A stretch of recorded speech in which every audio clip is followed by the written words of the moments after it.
As pointed out, definitely we now see Jared in the Trap Souls section. Uh, I just posted. I meant to post it earlier today, but I posted in our Discord library a Matt Mercer class, homebrew class called the Lingering Soul. Essentially to play as like a dead character, as like the ghost of a dead character. So if you want to look into that, It builds on like the Revenant, right? yeah. So if you wanted to look into that for your, if it comes up, Rebecca, if for some reason you need a backup beyond Winrel, um, that might be something you could look into. That plays like the lingering soul of Jared. It's up to you though. Um, I don't think I really have any tech updates. They've been kind of tinkering with some of the visual stuff on Roll20, so you might notice like some of your character sheets might have a little few small, like I think the skill check boxes are now blue instead of black, and so the little things like that. But I don't think anything too hefty other than visual stuff. There's been no changes. Uh, let's do a little recap. Let's do a quick recap. Does everyone? Because we covered a lot last session, and we can kind of focus in on the high points or any thoughts that you guys really want to bring back up and make sure is present in our thinking tonight as we go forward. But yeah, let's definitely do some recaps real fast.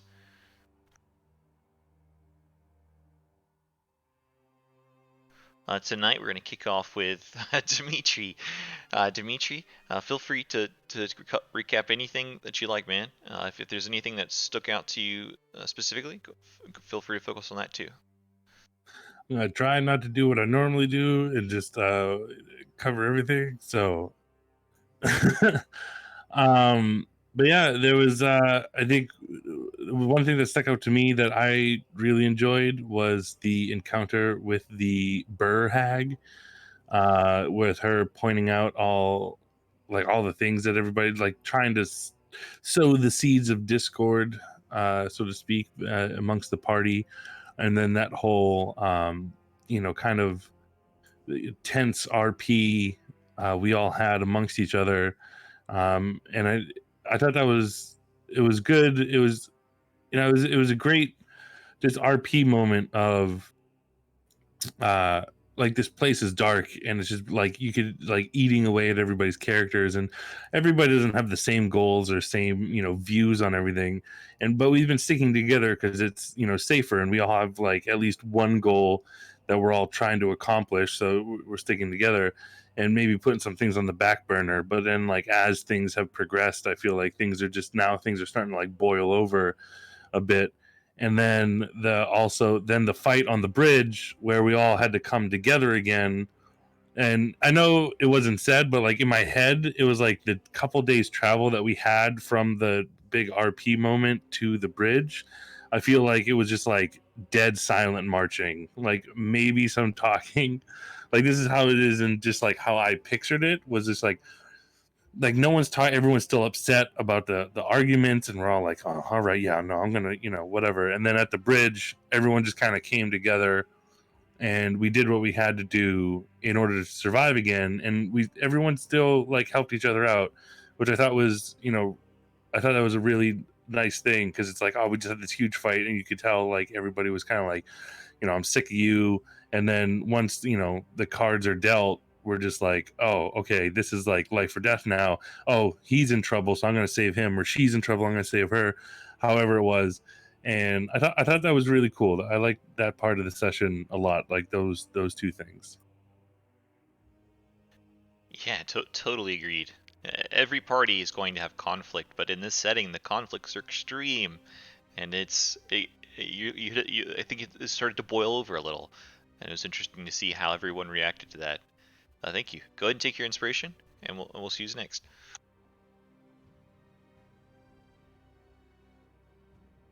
Next will be Nisha, if you don't mind continuing our recaps.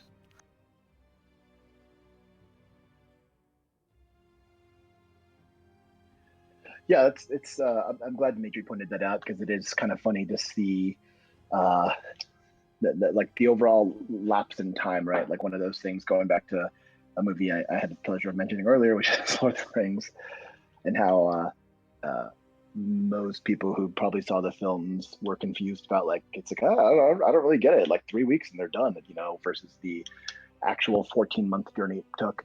So it's kind of, we sort of overlook some of those days of travel as interesting, sort of narrative moments, even though there isn't necessarily a lot of RP being spoken. What's not being said in those moments after kind of a party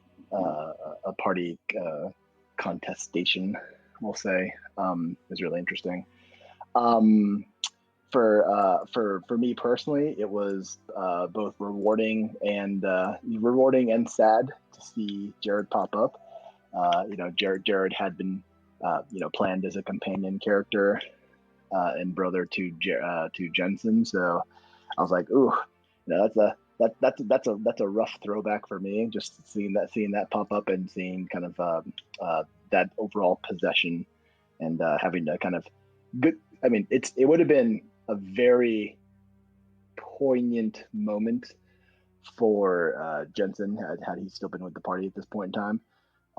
But still, I mean, just for me as a player, I was just like, ooh, yeah, that one hits home. That one's tough. So yeah, Barovia throwing lots of things at us, and yeah, it feels like still feels like COS is a good primer for not being expecting the unexpected in future campaigns.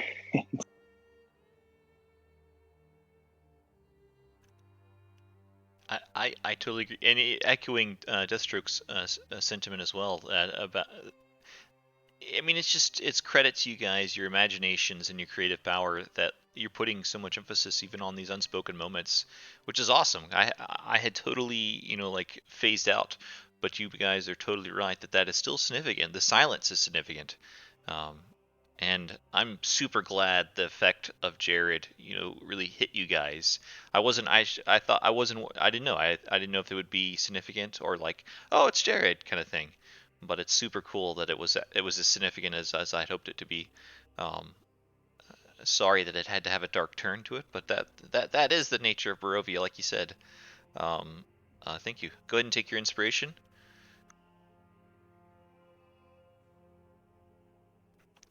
And next will be we're gonna go like we're just going down the ladder. Next will be Winrel. If you don't mind continuing our recaps. He's getting all those max rolls out now.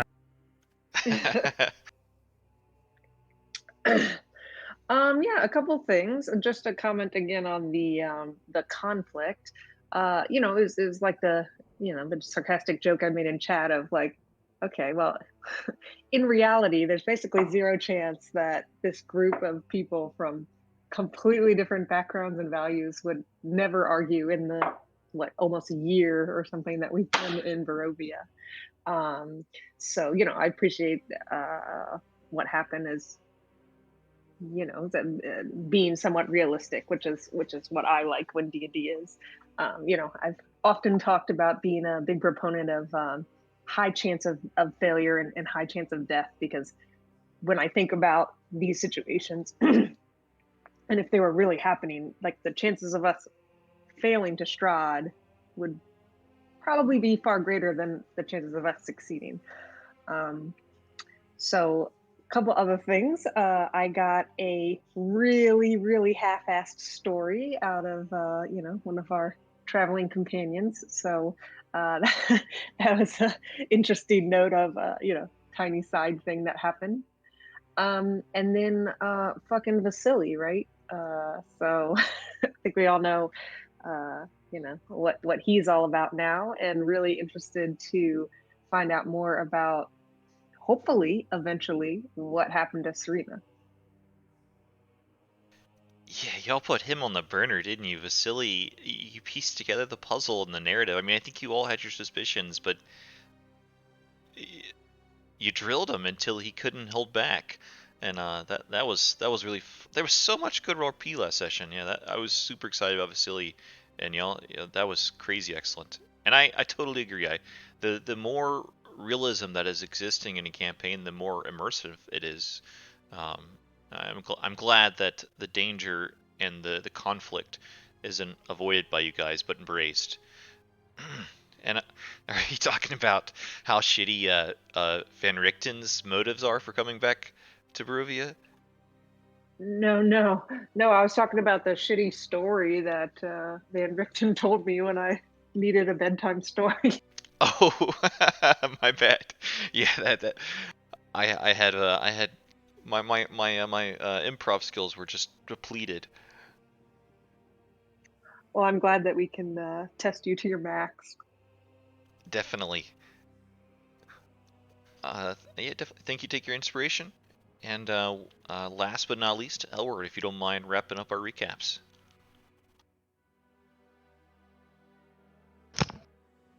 Hey, of course, yeah. Uh, I had my doubts with Vasily, but that was more so through the spectral vision I had with him and Serena. But if I just straight up said that, then I would just sound like a crazy person to him. So yeah, I'm glad the party did their own deducting and pressed them on that. Yeah, in regards to the conflict, Elward and Winrel are similar, but different in the terms that Winrow says what she means and means what she says. She'll just straight up say something because she ain't afraid and she's strong.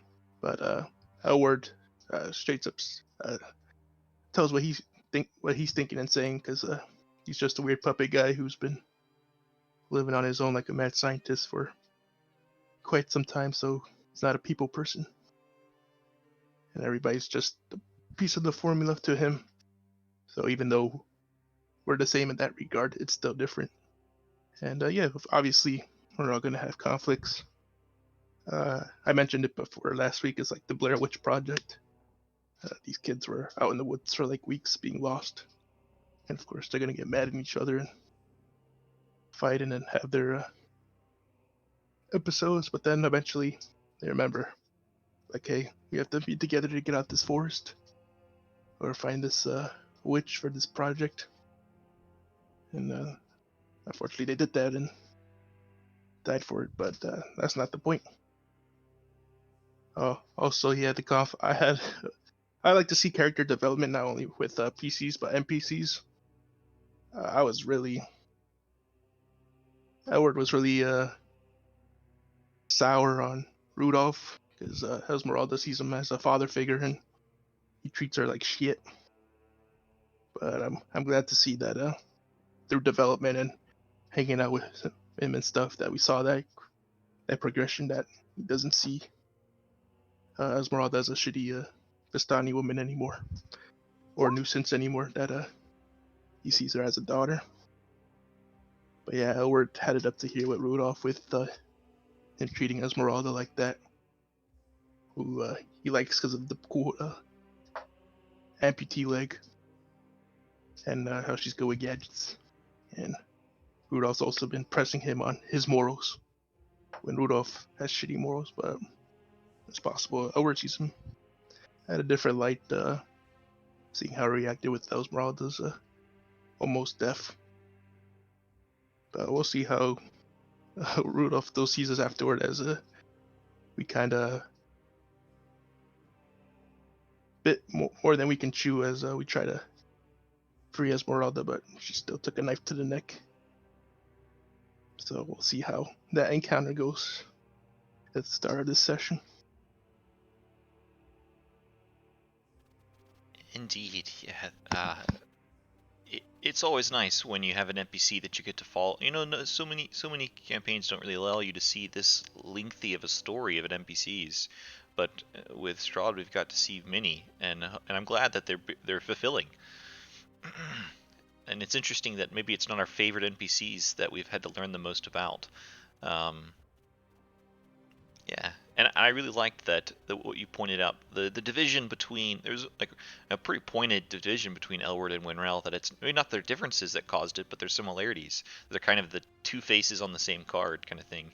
A very interesting insight. Thank you. Go ahead and take your inspiration.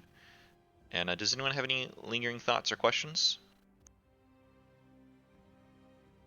Cool. We'll move right back to the Selenka Pass atop this bridge top.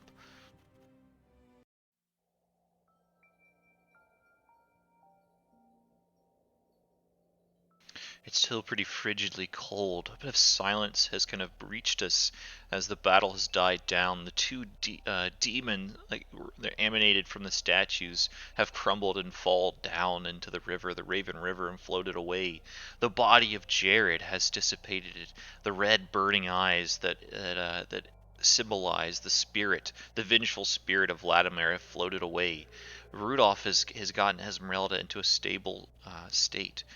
Still broken. You can see multiple of her legs and her arms still fractured. A nasty gash scar across her neck. Very battered looking humanoid. But as the silence kind of reaches us, you feel like a cold touch upon your shoulder, Dimitri. Just behind you, it seems like a cold touch upon your shoulder. I'll turn. As you do so, you see the ghostly specter form of your late companion, Jared.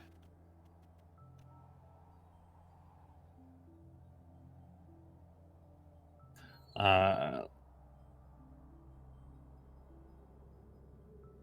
um, is that you? You see the ghost kind of look down, and it seems like his lips are moving, but there's no sound. He's kind of beckoning you forward and like reaching out with his hand.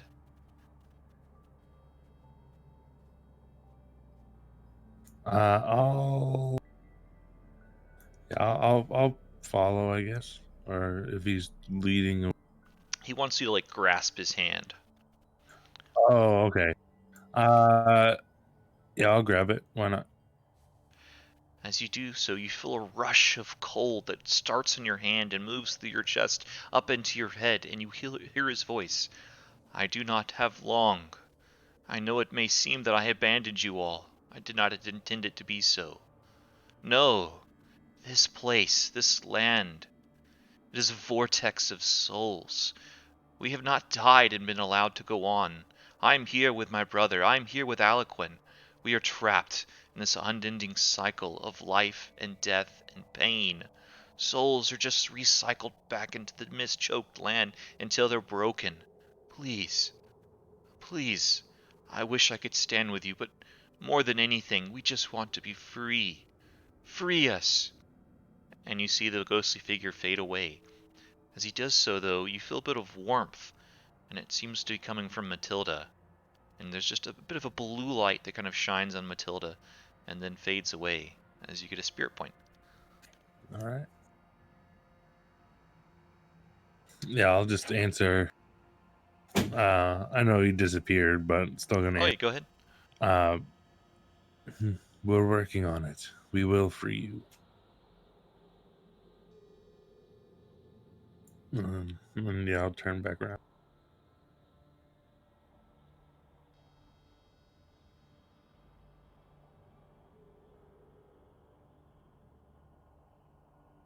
You see, Was that exclusive to Dimitri? yeah, that's would have been what Dimitri heard. Yeah, or would have pointed out that Dimitri, who are you talking to? It it seemed to be Jared's spirit. He says that he and Jensen and Aliquin their spirits are trapped in this place. They're just recycled and tortured until they're broken. And he just pleaded with me to have us free them. They just want to be free of this place. Winrow will just like stare at Dimitri.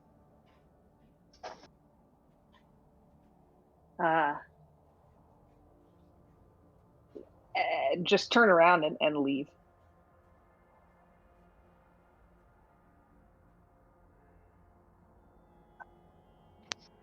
Who was this Jared to you?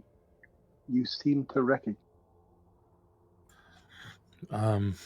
Jared came here with us originally, with Jensen, his brother. Jared got split up with us. He had headed here before we did.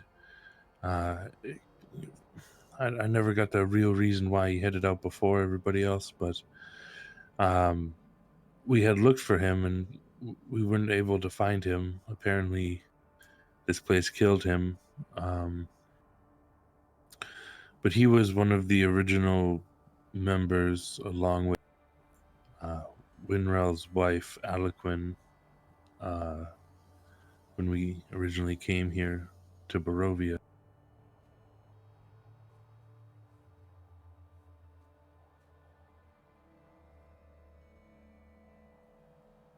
Shame. Barovia makes fools of us all. May his spirit be at peace once we destroy the evil corruption that rules. Indeed.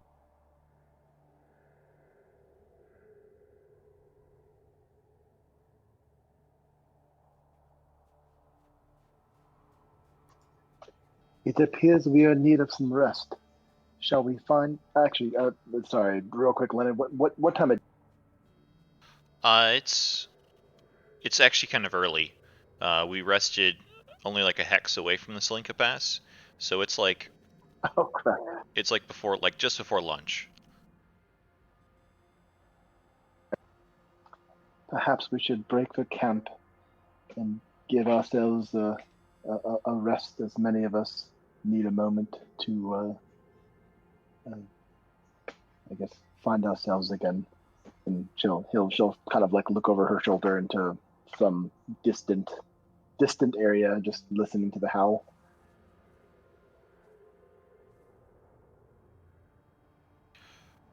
Rudolph had seemed to be kind of sobbing through a lot of this, and just like cradling Esmeralda. But he stands up with her, and then begins to move off towards Winrell. Yes, rest will be needed for many days, perhaps. Many days.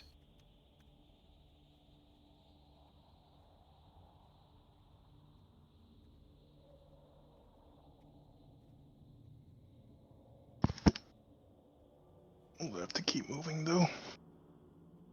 Strahd knows where we are. That undead knows where we are. Yes, but we can't. We have to at least rest. Maybe take an early day today. Just hopefully Esmeralda will be back on her feet and able to walk tomorrow. But I don't think carrying someone unconscious and the skull at the same time is going to be very beneficial.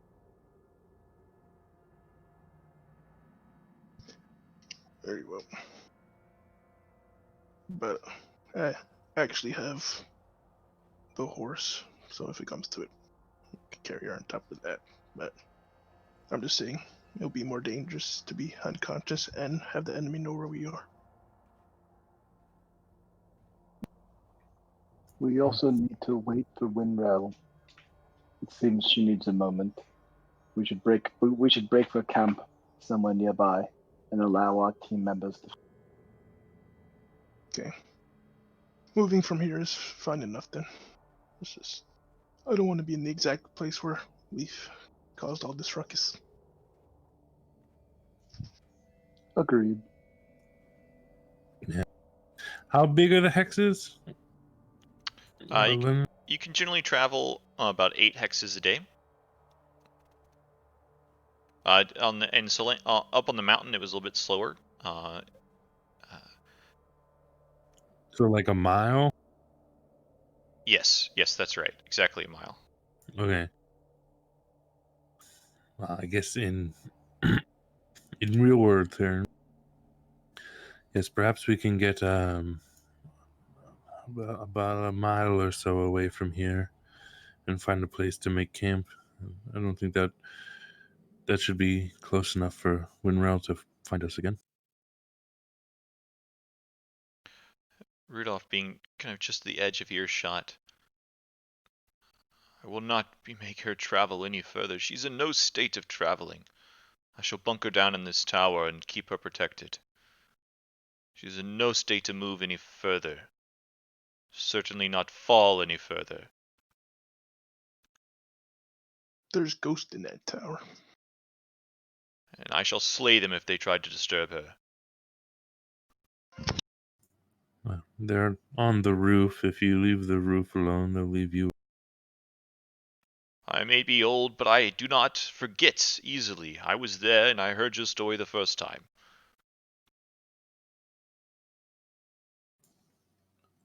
All right, sorry.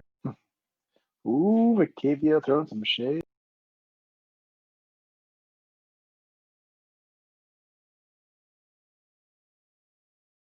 You see Rudolph go into that into the turret there.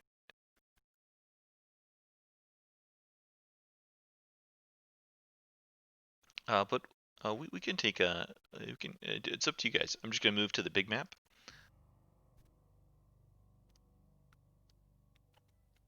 So like, should we leave him there with his sister?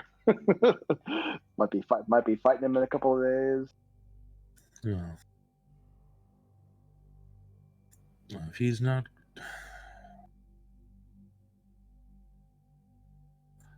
we shouldn't leave him alone. I know he's capable, but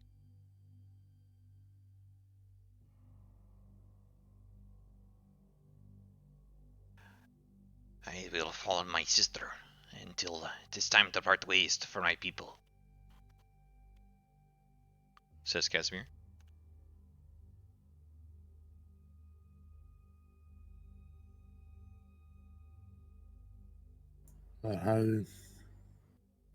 I think it's best to, I guess, stay together.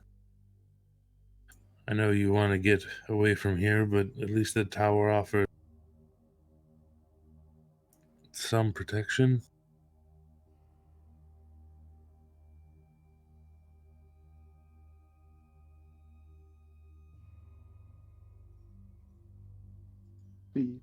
Beyond returning the skull, which is our next path, we have sought the power of the Amber Temple. We have reclaimed the right of Serva's people. What more is there? What more preparation need be there of us before we fight Strahd? There's only two things I can really think of that I would like to return this seed to the Martikovs. Perhaps they can, I don't know, they'll be more likely to help us if we return this third and final one. I'm sure they would help us now, but maybe they have some secret that this seed can do something special too. And then there was one more companion that we had when we first landed in the town of Barovia, or village of Barovia, Ismark, and he split off from us at Crake. He was at Crake, and then he split off from us, and I'm not sure where he went, but if we can find him before we go to finally challenge Strahd, I think that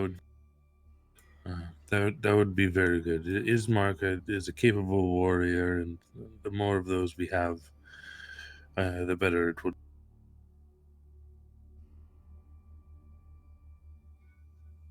However, you yourself said your former teammate Jared now fought against us. It seems our list of allies grows thin.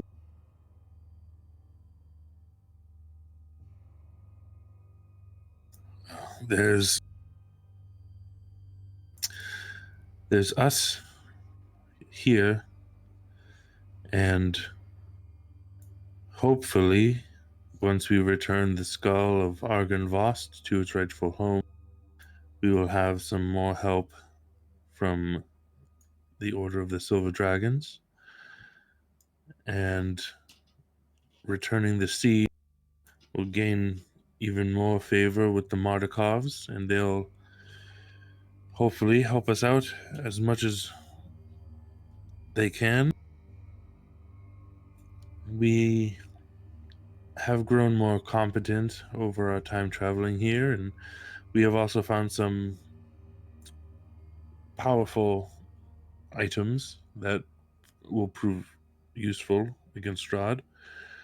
I believe I don't know for sure, but I have a fairly good feeling about our chances against Strahd at this point. I'm not saying it's going to be easy by any means, but Service speaks up. Yeah, I think returning the skull is going to do some good for us. I'm hoping the fellow knights will see what's what. And I know Sir Godfrey's at least honorable.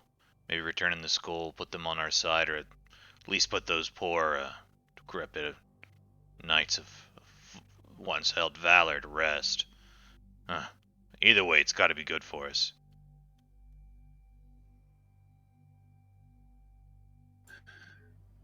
I hate to be overly optimistic, but I think we're in a okay spot, which is the first time we've even remotely been in an okay spot since we've got to Barovia. However, the more time passes, the more information Strahd learns about our travels. He will not be unprepared for what we are bringing to him. True.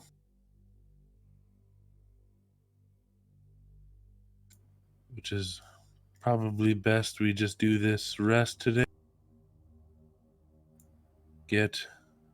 Hopefully get Esmeralda on her feet for the rest of the day's travel, or days of travel to Argenvost, or wherever. If Rictavio decides to stay with us, perhaps he'll go off, but I'd rather not leave him here by himself with her. I don't feel comfortable about doing that, and if we can retain him as an ally to get out of this place, it would be, I think, for the better. Yeah, so is anyone opposed to that plan, staying the night in this tower with Rudolph and Esmeralda? There's a caveat. You should probably talk to him, Dimitri, as maybe he's a bit more fond with you than with others, but seems his tone with us is not as the same as the one from when he first traveled with us. We don't have to be in the same page, but if he's gonna have this moral high ground. I too am sensing a bit of a cold shoulder as it. It almost seems as he thinks he's morally above us. I think, yes, he does, and I know things were said earlier, and I said some things to him, but thinking about it a little bit, perhaps it's this place also, the weight of this place is coming down on him, but I will go speak to him. Very well. I'm not good with these mushy conversations. No. But if he's at least sees us as equals and not morally above us, then I won't have no qualms with him. Right. Yes. Yeah, I'll go. I'll just head over to the tower to speak with Rictavio. Cool. Yeah, as you kind of approach the tower, you see him kind of sobbing once again, and it seems like he's kind of muttering a bit of almost like a prayer over Esmeralda, and then You kind of walk in and he kind of chokes a bit, and he kind of goes back to his work. He's totally trying to nurse her back to health kind of thing, but he doesn't pay you any mind when you enter, other than like cleaning up his act a bit.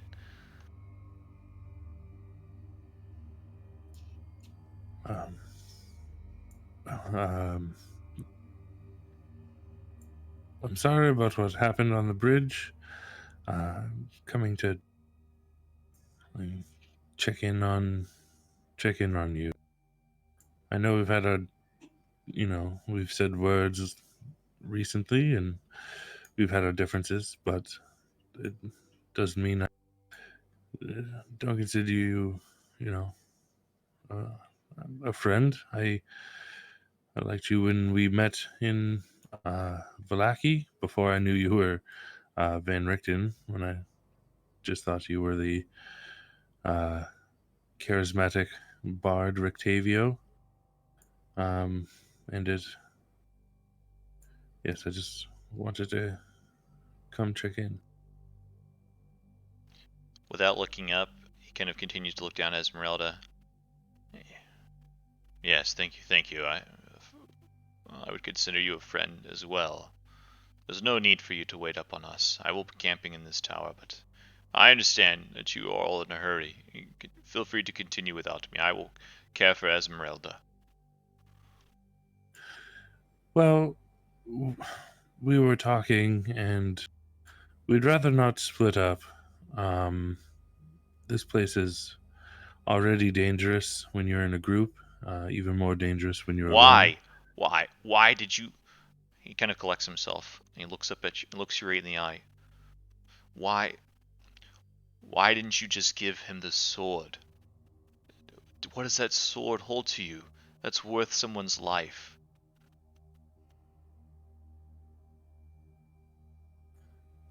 The sword... It's something we need in order for us to escape here.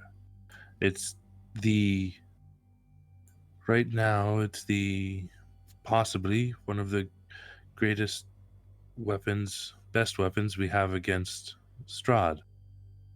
And I didn't want it to go down like that. I honestly thought, I don't know, I choked up. I didn't know what to do. Do you not see that all of you are no worse than Strahd himself? You grasped a power for your solution. That is why this land is cursed. A deal for power. You do not need this sword or any power. You need those that are near, that you care for, and your own inner strength.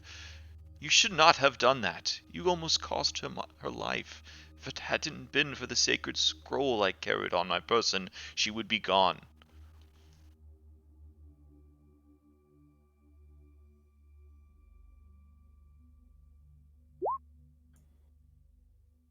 Look, none of us are perfect. We're just doing... But I know I am, and I feel everyone else, we're just doing the best we can to try and just leave this place. We're just trying to free this place. And I mean, it would help the people, and no, we just want to leave. Plus, I have friends and companions now that are dead, and their spirits are trapped here. I'm sorry. I'm just sorry. I don't have any excuses. It's just... I appreciate the sentiment. And as a friend, I warn you, look at the cost. You all made deals darker than I can imagine in that temple. And each of you continue to curse yourself simply to be stronger. In the name of killing Strahd, in the name of ridding this land of its curse, you're just simply taking more curses upon yourself. You cannot rid one problem with another. I don't know what my purpose is further. I do know that I will not lose sight of Esmeralda. I do appreciate the sentiment. I know that it was not in your control fully. that the true evildoer was that revenant. But I I do not know what to say as well. I will be here tonight. If you wish to speak more, you can, but I also wish to see over Esmeralda. Well, I do wish that once we complete return the skull and Esmeralda is better, that when we finally go to Castle Ravenloft, that I hope that you and Esmeralda will join us. We, like you said, we know we need each other, and we know we need friends and companions to beat Strahd. And yes, perhaps some of us have taken deals, but I don't know. We're just trying to stack the deck in our favor. Strahd has had it stacked in his favor for so long. I feel like we're just trying to even the odds a bit.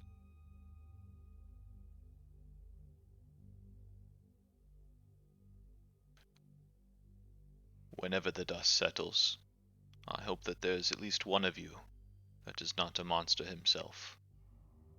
I hope that one is you, Dimitri.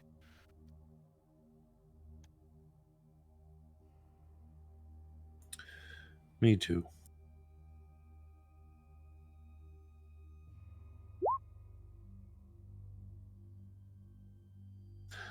But we will stay with you tonight. Safety in numbers and all that. But I hope in the morning, if Esmeralda's a bit better, Elward said that she could use his horse if need be when we travel. Kind of nods. It seems like he's kind of trying to push you away a bit now. All right. I'll just nod. And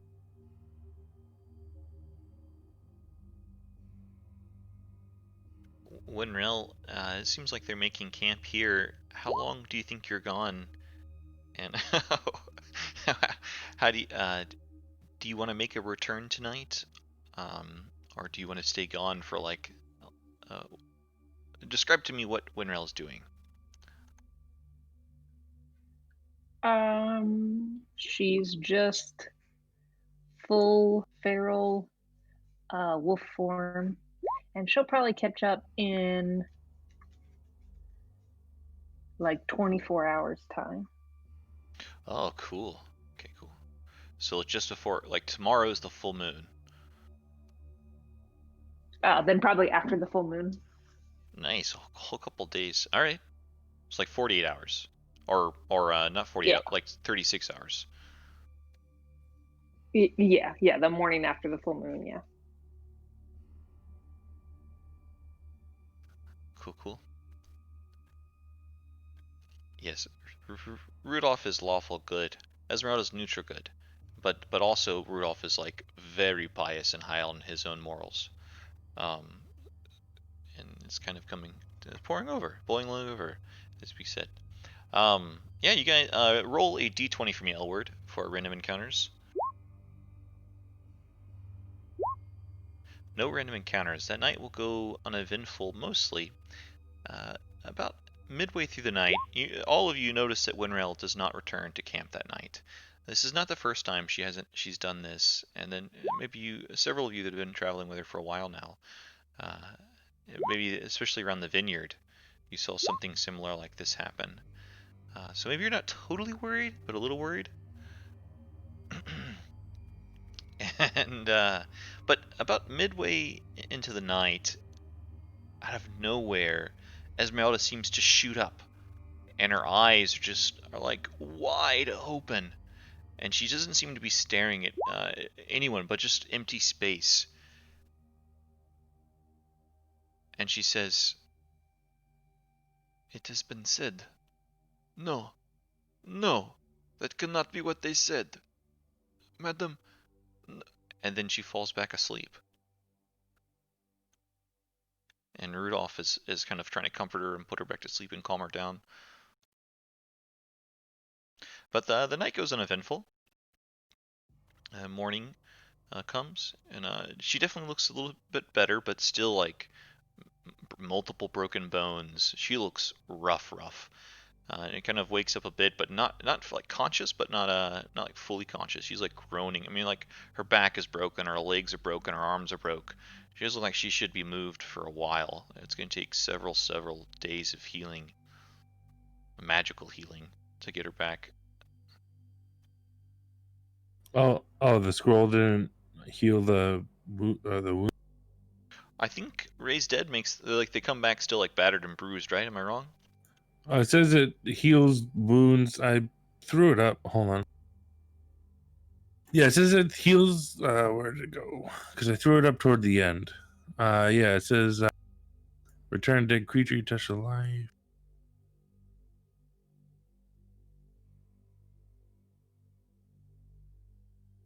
The spell closes all mortal wounds, but it doesn't restore missing body parts. If the creature is lacking body parts or organs or integral for its head, for instance, the spell automatically fails. So it's not the wounds are closed and stuff. She's stable, but she's still like broken. Oh, okay. I figured that many broken bones would be considered more. Oh yeah. There's still like you can have broken bones and still be alive. Like so like her neck is not broken anymore. If her neck was broken. Ah. So Serba didn't cushion it. Serva might have made it worse, honestly. Gave her something to collide with. Oh yeah, she would have been better off with the snow. Yeah, she took some extra damage hitting a falling object at terminal velocity. Not terminal velocity, pretty high velocity. But she does speak a bit this morning. You kind of notice, I mean, the tower's not that big.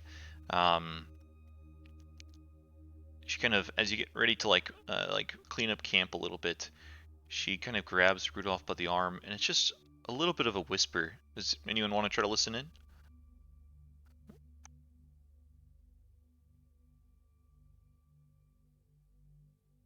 Elward, Nisha, or Dimitri? Nah, if I hear something passively, but I'm not gonna actively eat. Okay, cool. Dimitri and Nisha? I mean, Elward and Nisha? I'm focusing on other things. And Nisha? I'm gonna take it as a no, go ahead. yeah, I was gonna say no. I wouldn't have been trying. Cool. And she's kind of whispering. It seems like a few sentences, but Rudolph's face gets pretty stern and shocked a bit and surprised, and he kind of looks away and begins to it's like he's still nursing, but he seems to be a bit lost in thought. And still no sign of Winrel today, but any of you that are proficient in survival, if you want to give me a check, if you want to check on Winrel real fast. Oop, that's not me or Casimir. Oh, Dimitri, you notice like maybe almost none of the other players, none of the other people in your party could have noticed this, but you tap into your expert huntsman style, and you notice the tracks, and you notice that they fit exactly to the wolf form of Winrel, and they seem to be running a bit towards the western path, towards the woods, and towards kind of where she finds herself most native in her most animalistic nature. So you get the sense that she's already headed to the west a bit, but yeah, you definitely spot it. So essentially, you're gonna feel a bit more comfortable with where Winrel is and what she's up to. It basically looks like she entered what looks like the Svalich Wood. Right. Yeah, this southern section of the Svalich Woods, and kind of where you guys hunted those uh, dire wolves and got your cool cloaks. And, oh, by the way, you no longer need your cold weather cure to survive. Now we can just wear it as a fashion statement. Yeah. As you get ready to go, Rudolph kind of looks up at you all. I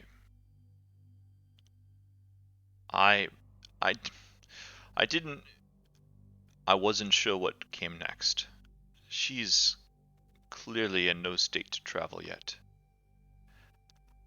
I would write it off as mumbo jumbo, but I need to stay true to my promise. The Vistani have a leader of sorts. It's even rumored that she is a sister to Strahd, the forgotten sister of the von Zarevich family, but have you ever heard of Madame Ava? Had the fortune of meeting her? Wait, out of over the table. She's the one that gave us the fortune at the beginning. Right, yeah, she's the one that's determined your entire campaign's fate. Yes, when we first entered Barovia, we had she told our fortune to us. I see. Well, then you know the way she works and the confidence in which she speaks, and how the Vistani believe it to be so. Whether or not you all feel that way, Esmeralda does. And she said she spoke with Madame Ava before pursuing with us. And Madame Ava warned her that if I go after Strahd, if I were to enter Castle Ravenloft, I would die. Whether my death would be worth it or not is another question. I would gladly give my life, but I cannot give Esmeralda's. I fear that if I entered Ravenloft, she would follow, for she has followed me this far. She returned to this land for no good reason other than to save me. She followed me to Argynvostholt, to Selenka Pass, and on and on. It has nearly killed her once. I cannot put her in harm's way again. I am sorry that it may seem foolish to you, but I will attend with her and find Madame Eva and hear what she has to say. However, I think that I will let Esmeralda rest here until she is recovered enough to travel safely.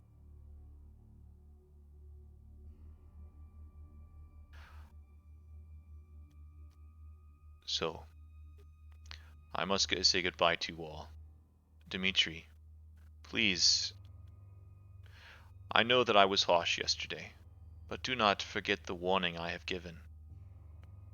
And do not hold your failings too close to your heart. I will find it in myself to forgive you all, and I hope you will forgive me as well. Well, I hope that when the time comes, you will still come with us to Castle Ravenloft. Those fortunes are... they can't all be right. You probably still could survive, but I'm not trying to convince you. But if you do change your mind, we'll pass through Vallaki before we head to the castle. And if you're there, then we'll know. And if you're not, no hard feelings. And thank you for all the help you've given us thus far. Kind of nods and offers a hand to shake. Yeah, I'll shake his hand. As you shake his hand, you feel something slip into your hand a bit. All right, I'll Yeah, like he's palming something to me. right? Yeah, I'll palm it. You know, he wants to keep it a secret, so I'll try and keep it a secret. Can you give me a sleight of hand? Yeah. Okay, maybe he fumbled a bit, but you're expert at this, and yeah, he hands you over a ring, a very intricate signet ring.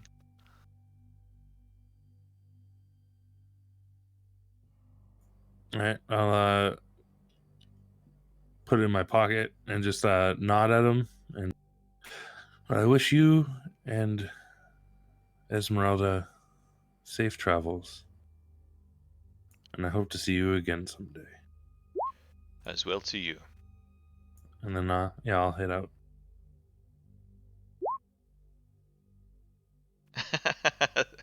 Sorry about the favoritism.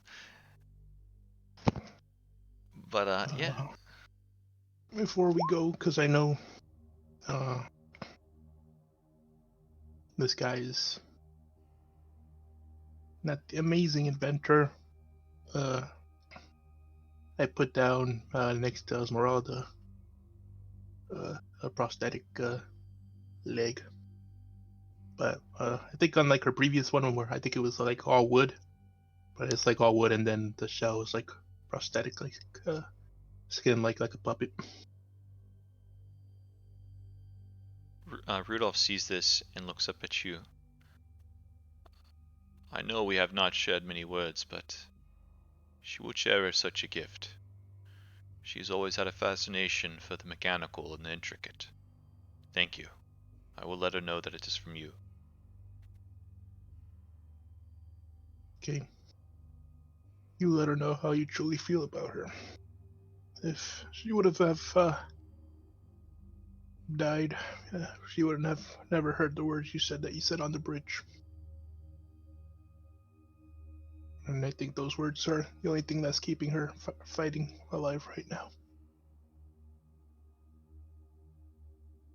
That is very true. She deserves a family far better than I have been.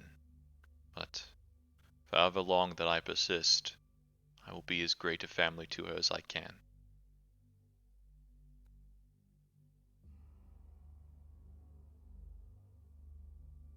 Alright, well, I wish you the best in your endeavors. Oh, whatever happened to your tiger and cart? Is that being protected? Hope that thing's not causing a havoc. Ah, yes. I lost track of the cart when I visited my tower, there post Valaki. I had the Ben Krakov, send men to the tower. I've yet to heard anything about uh, uh, my pet, but he can generally fend for himself and survive quite well. Even if wolves came upon him, I'm sure many would be terrified of him more so than the other way. Blue dragon. Very well. Alright. If this is the last we see of each other, then so be it. Farewell. To one entertainer to the other. Even if it was a first persona. Indeed. Farewell, Puppet Master. Good luck.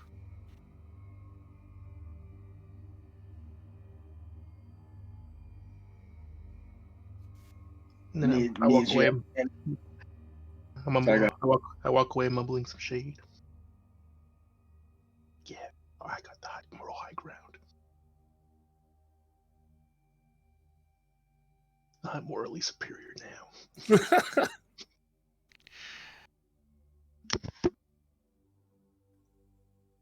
Nisha is standing there in her skeletal form, in her kind of her white, the original white sort of gown that you guys originally found her in, with Casimir at her shoulder. We'll just kind of give him a nod, just say, I was not always what you see before you. The choices I've made I have made for a reason, for my family and the betterment of my people. I understand that might be difficult for you to understand now, but it is not wise to dwell on fates and destinies and forget to live. And I'll turn and leave. He seems a bit caught by it. He's still very unsure how to make of Unisia, but he definitely hears. He seems like he received what you said.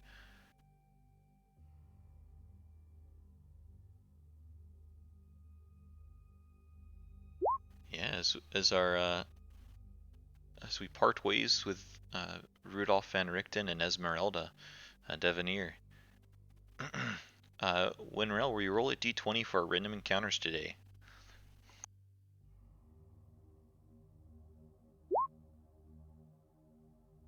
It'd be funny if you rolled like a really terrible random encounter when you're not even there. Oh, I thought it might be for me by myself. Oh no, just one. That's an interesting idea though.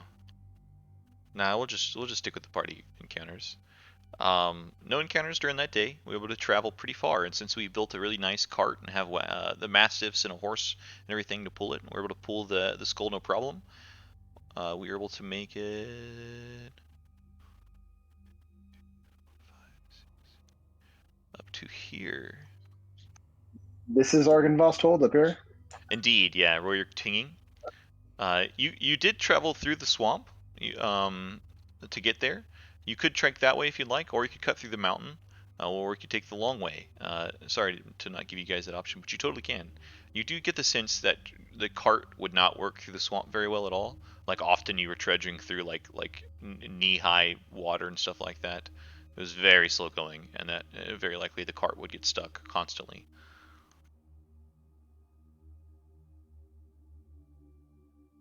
But if you wanted to trudge over the small mountain, you could, or around it.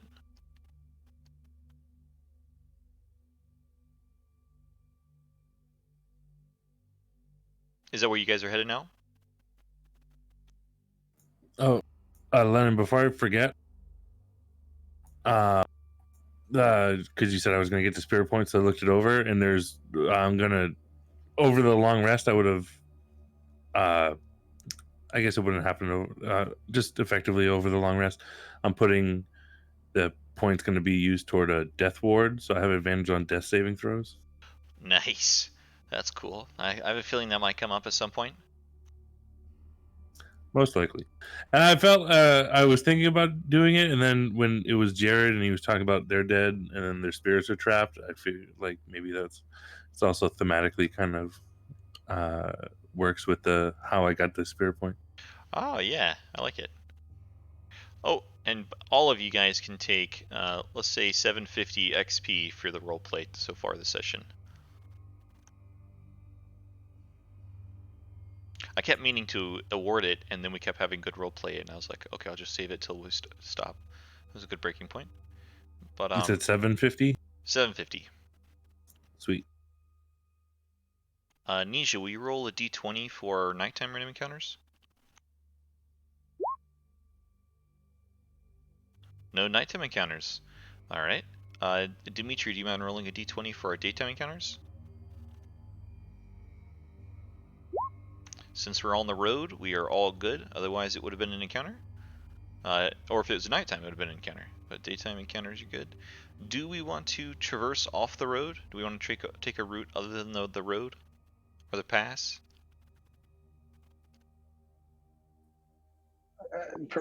Personally, I think with the cart, we should probably stick to the path. Yeah, probably. Cool. Yeah. My fear is if we have to take the cart uphill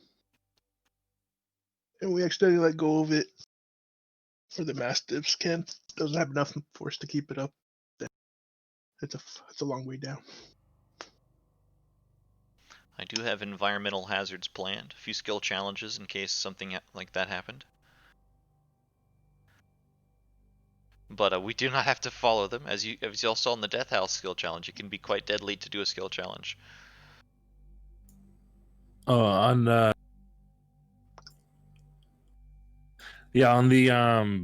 on this next long rest, I would have. I think that required a 2. Yeah, I would have 2 to the ring, and then try and make it go invisible, and yeah. Nice. Yeah. So I'll go ahead and reveal what you got, if that's okay.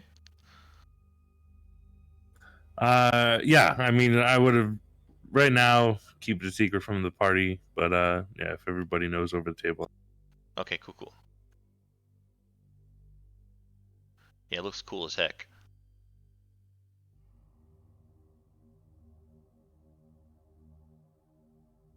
But before we take off this morning, ring of favoritism. Before we took off this morning, Winrel, can you describe your return after the really rough full moon of the previous night? How you kind of returned to us this morning? This morning. Yeah, she's just immensely bloody, and pretty scratched up.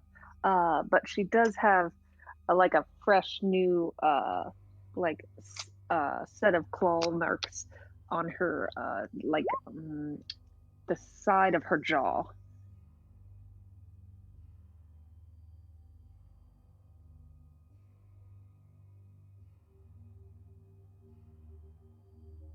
And how does the party react as Winrel returns after a day and a half of being gone?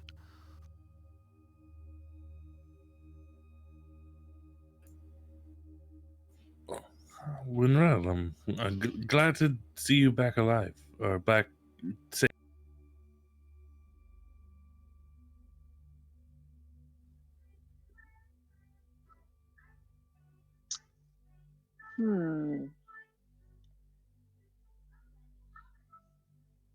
Where's Rictavio? He's back at the tower.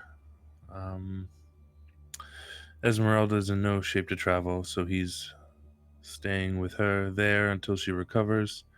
But we felt we couldn't. We had not that much time to wait.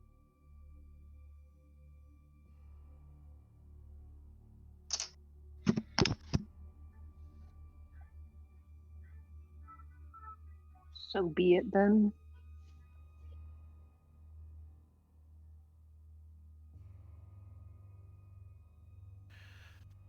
As we all become reunited, well, missing Rudolph and Esmeralda, but reunited as our core party, and plus Casimir. We travel today on the first day of the Ghost Moon month, Never, the Ghost Moon. It's getting quite cold. Winter is coming soon. It's the very last moon of the autumn season, but perhaps the coldness is nothing new to you all after coming off Mount Gakis. But yeah, the day outside that is fairly uneventful. Maybe you see kind of a raven or two kind of come in out of the mist and caw kind of the tracks of an elk or something. But let's see who rolled last. Dimitri, Elward, do you mind rolling a d20 for our nighttime encounters?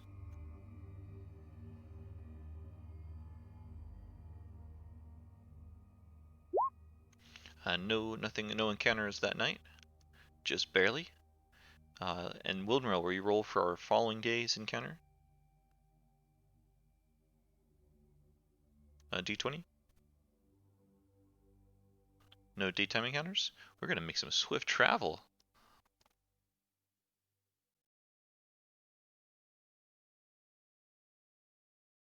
Alright. Nija, will you roll another d20 for our nighttime encounters? Cool. No nighttime encounters that day. Dimitri, for our following day. Man, we are making some good work. It just feels eerily quiet, like the quiet before a storm as we begin to travel. Lots of time to reminisce and kind of dwell upon what we've lost, what we've gained, and what it's all cost.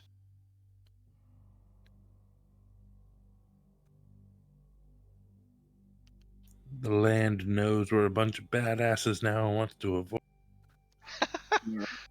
They're about to start blowing DM inspiration on these encounter rules, man. You Or had to get to Strahd. level 10.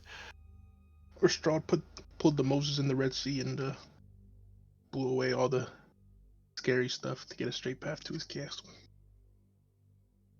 If you'd accepted his dinner invitation and headed straight towards Ravenloft, he would have actually done that for you.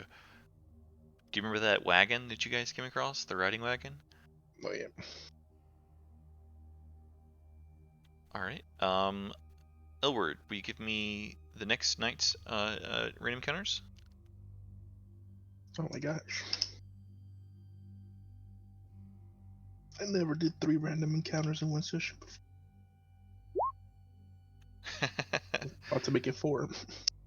Yeah, there's a lot of rules. We had to travel pretty far though. Let's see, I think it is now the 4th of Navier. We're gonna use the whole month just traveling. Winrail, will you give me daytime encounters?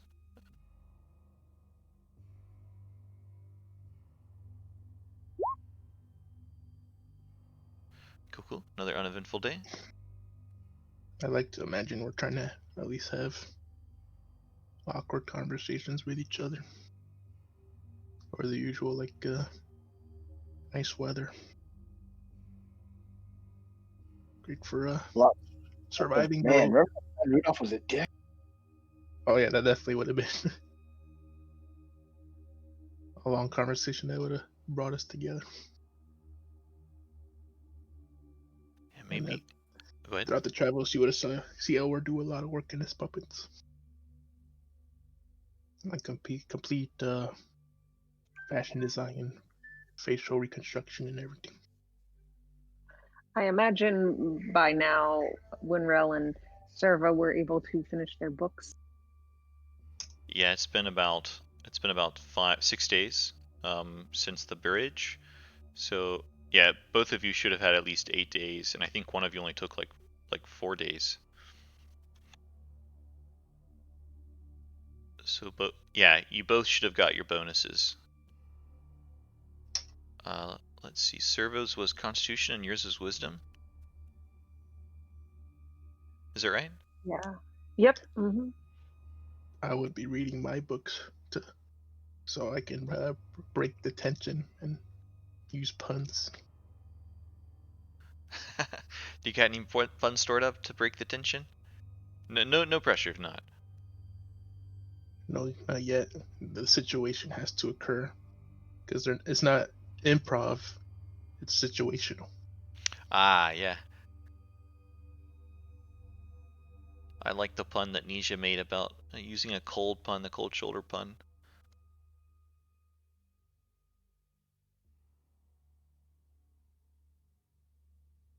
Oh man, that's gonna change your HP. Let's see, just 1 per level.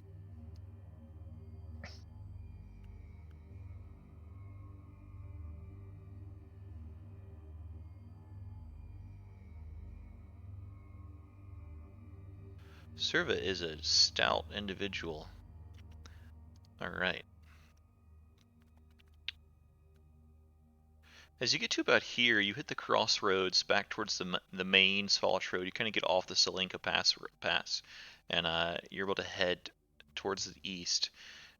You do see the walking path towards Van Richten's towers and towards Lake Paratok.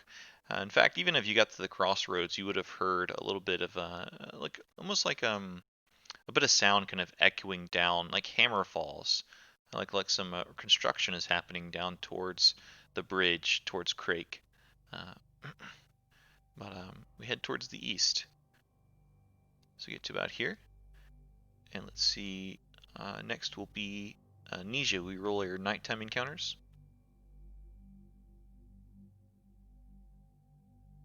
Oof, just off. No nighttime encounters. Dimitri, we roll our daytime random encounters.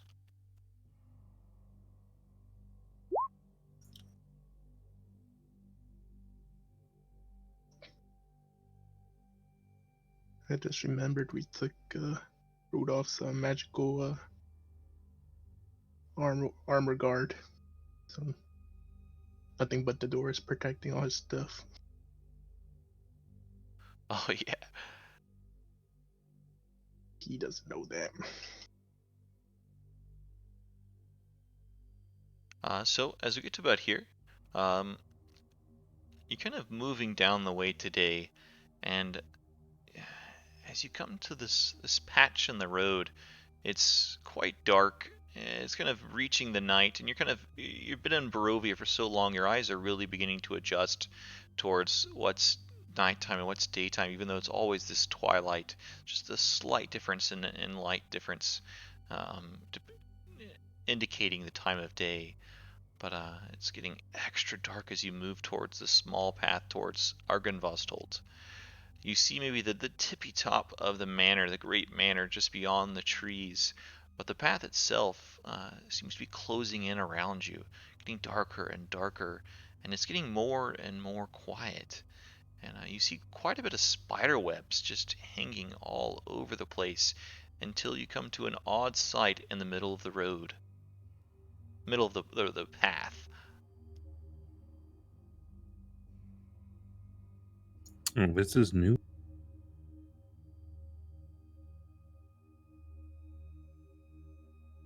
Booter webs. Hey, Lennon. Sorry, not to pull us kind of out of what we're doing right now. I was assuming when we hit that last fork in the road, Casimir was probably going to break off and head east. Is that right? Oh yes, thank you.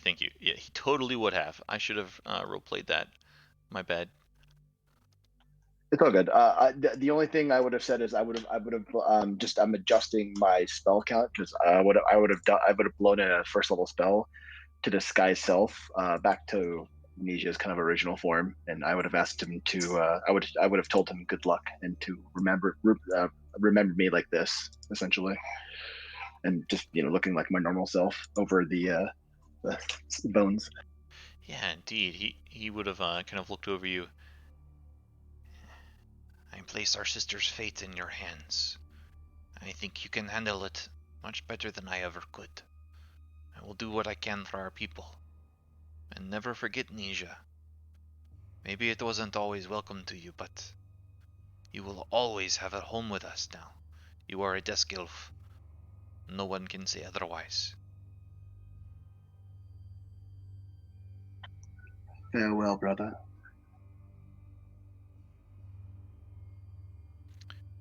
You see him nod his head and kind of pull his cowl farther over and begin to kind of move the other way. And as he walks off, and I turn back toward the group, they'll all hear me kind of mutter under my breath. It's like, when I kill Strahd, I will be home.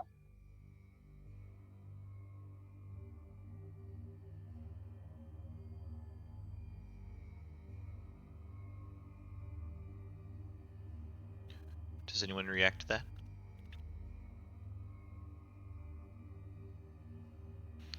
It goes unsaid, or goes left unsaid, as Nisia parts ways with her brother Casimir, who's a pretty faithful companion, even if he kind of misled you to this really dangerous place. But indeed, so we'll jump back to where we're at. So sorry for missing that. I just got ahead of myself. Oh, it's all good. And as we approach the road, we see this it's like a sack of sorts, a huge sack of webbing just laid across the middle of the path, and it's an interesting shape. It almost looks humanoid in shape.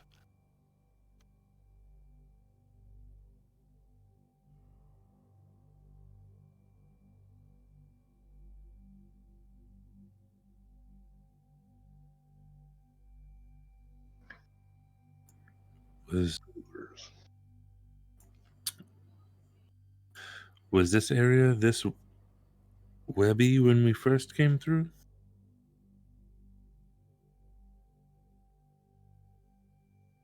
No. Not from what I remembered.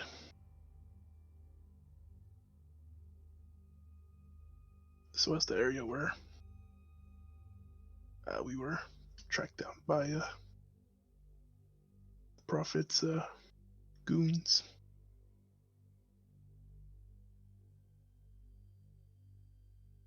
Oh yeah, it is. But there was no webs like this aside from maybe some small spiders. Be on your toes. Can I take a look around and see if I see like anything in the? Yeah. Give me a perception check.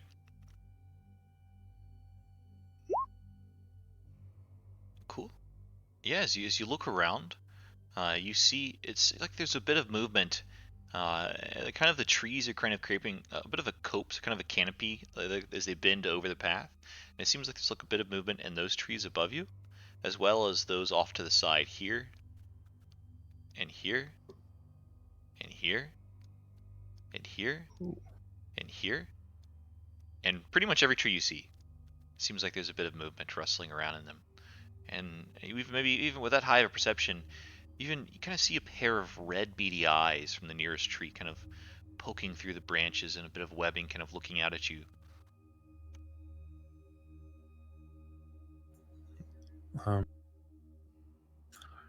I would be careful, everyone. They're close.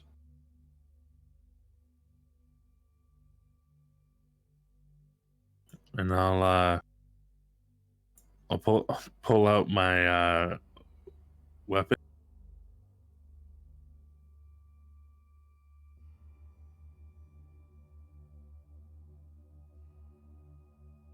As you pull out your weapon, it seems like Elward reacts similarly.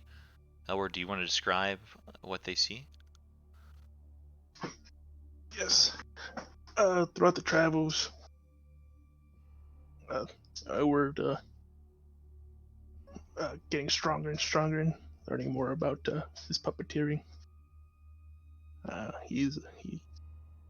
What used to be very obvious that where puppets are now almost lifelike. Maybe if unless you touch them, he couldn't tell if it was actually flesh. As two females appear from my puppeteering scrolls. One being Ada, the maid. Still a maid. Maids are cool. But really enough, the Happy Jack one looks a lot different now. As she changed genders, as she's also female now. But her mannerisms and voice is still the same. Happy Jackie? Happy Jackie or Happy Jill? It's the Happy Jack voice on the female body. Same one.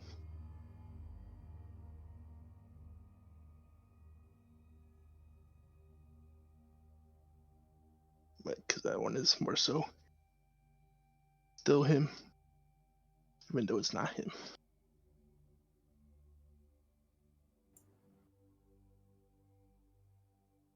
But yeah, there, as he pulls them out in life like puppets come out, Howard is also prepared to fight.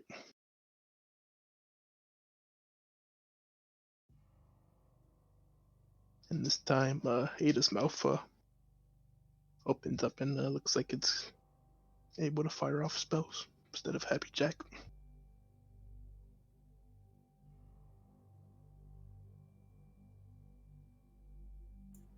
I'll Should we fire off a warning shot? I could shoot a fire bolt at one of the trees. over there's a pair of eyes, and I'll point to this tree where I actually.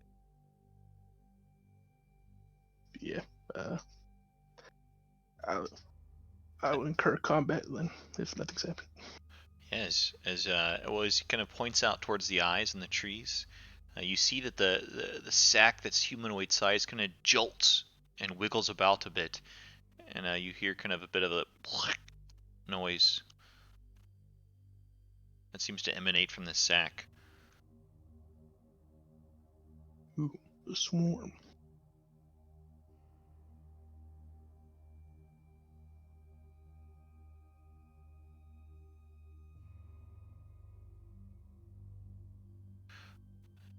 where did you said you wanted to start combat?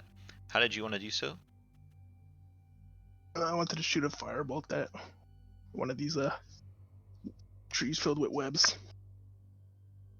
Okay, cool. I believe webs and trees are flammable. So Yeah, go for it. We can start rolling initiative. As you fire it out, it begins to kind of scurry away. This spider-like humanoid. It's kind of medium in stature, and it has clawed hands and kind of pincered tongue and mouth. It's a pretty gruesome-looking, dark-looking creature. I think I have a handout. Oh, I don't. I'll just post it, the image.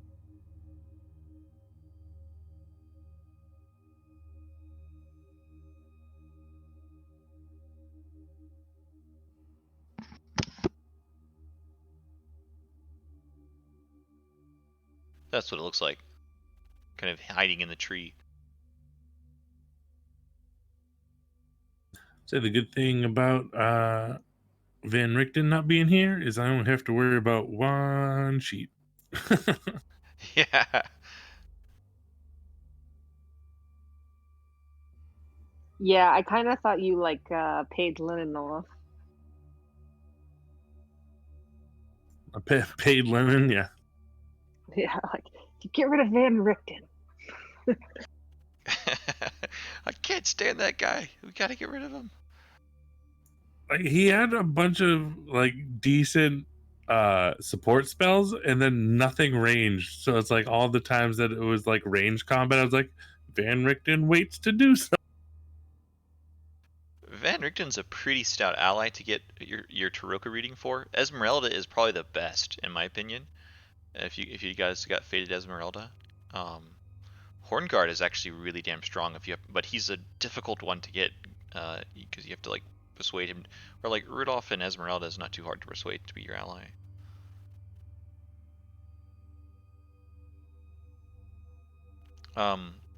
Sorry guys, we have Rudolph no longer with us. Yeah, go ahead with your firebolt, Elward, as you start combat. It won't be like surprise, but it'll be like a ready to action that you did. Sure, fire off towards the Ettercap.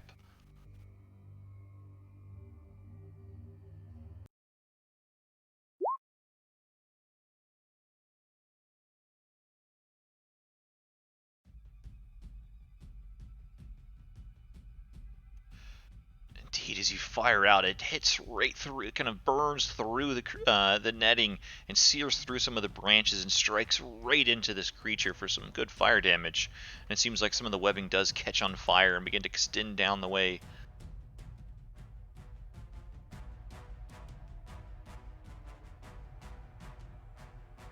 Dimitri, it becomes your turn. It's still in the tree. Still in the tree. You spotted it, and Elward found it. Alright, then I'll take a couple shots.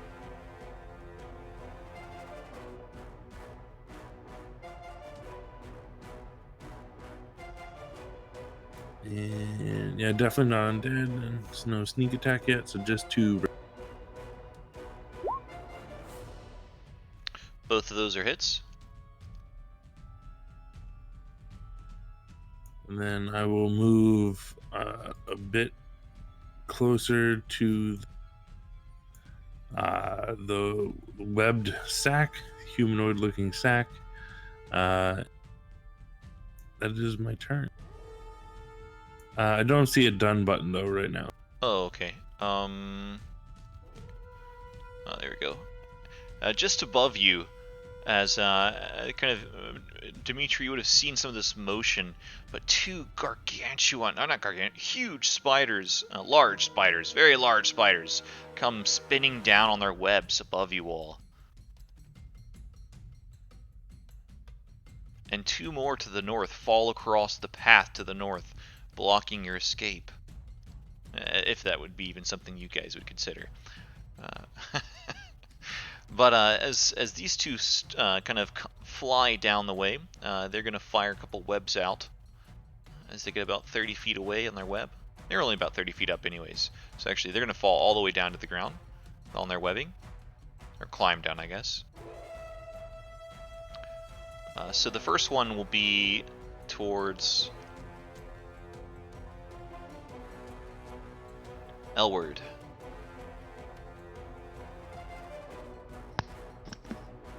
Oh, that is a bad miss. Yeah, Dimitri helped point him out before it fell down. Yeah, not unseen. You guys didn't get surprised.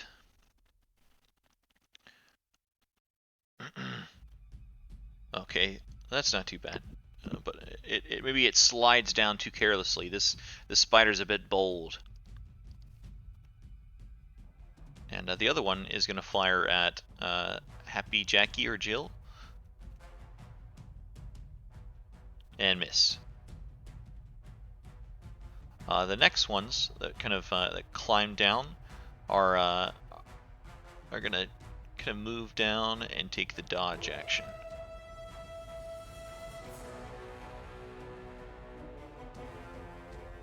And then the other forms that were in all the trees begin to reveal themselves as they begin to squirm out and move towards you all.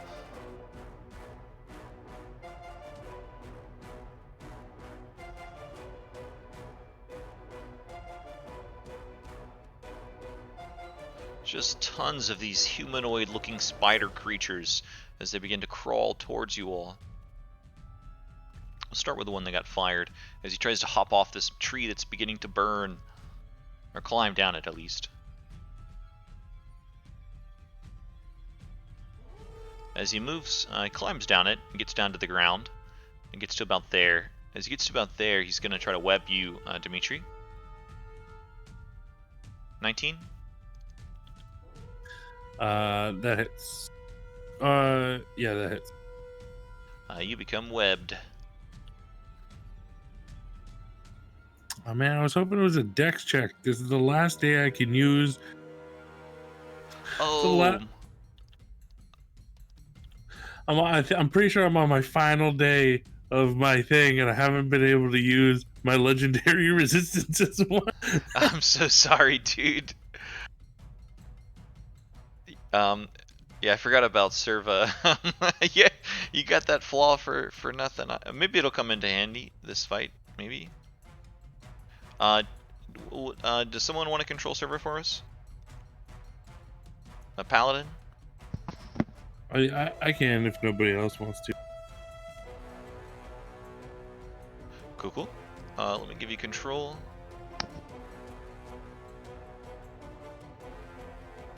You should have control now if you shift double click on the token. Sorry about missing her. I should not have, but it actually caught it quick enough that it's all good.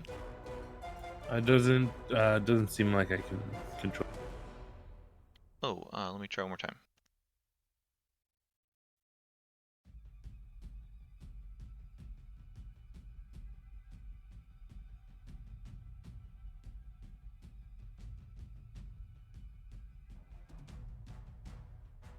Try now.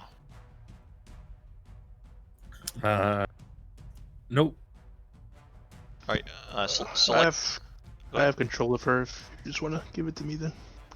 Oh yeah, that's Yeah. fine if you want.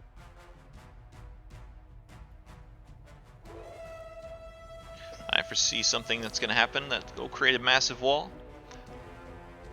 But the other adder caps are going to go. This one climbs down about 20 feet down, and then it's gonna try to climb, move a bit too.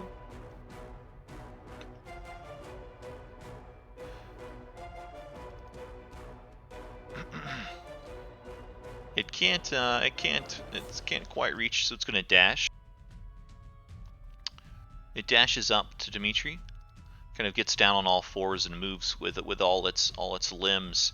As it gets right up on you, Dimitri, you're kind of stuck in this web, and you see it kind of rip off a bit and go to like wrap it around your neck.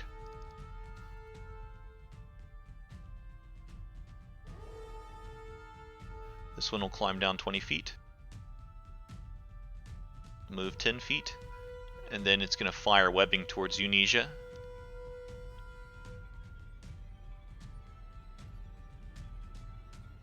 Missing. Ooh. Double two natural ones in this round of combat for you. Yeah. That's just a miss. Didn't roll high enough.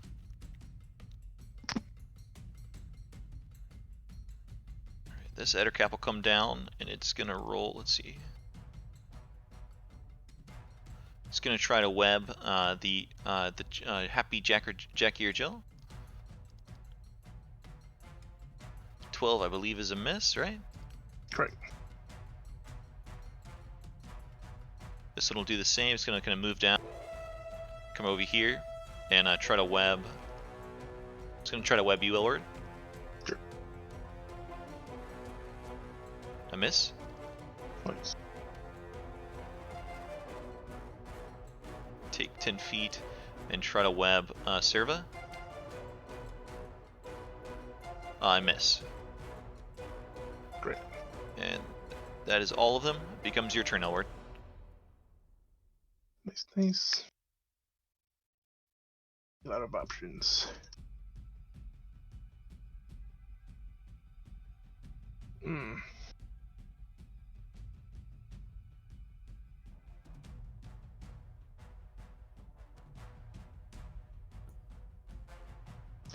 I'll handle the rear with Serva. The rest of you can focus in the front lines. Let's see. Ada, not liking these insects, our mouth is going to open, and like a bug spray, she's going to shoot a poison spray at the nasty spider in front of us. Nice. It's a con save. DC 16. Hope it passes. Sad face. Super sad face. No worries. Okay. Just gonna come up. I miss me. Now you gotta kiss me. It's gonna attempt to wrap its body and try to crunch up some of the spider legs. Try to restrain it. Sadly, it's not an Iron Maiden, so I'm gonna have to find a new pun, but I'll just use the card nonetheless. Cool. That is a hit as you kind of wrap up some of these spider long spider legs and squeeze them. Nice. Now it's restrained.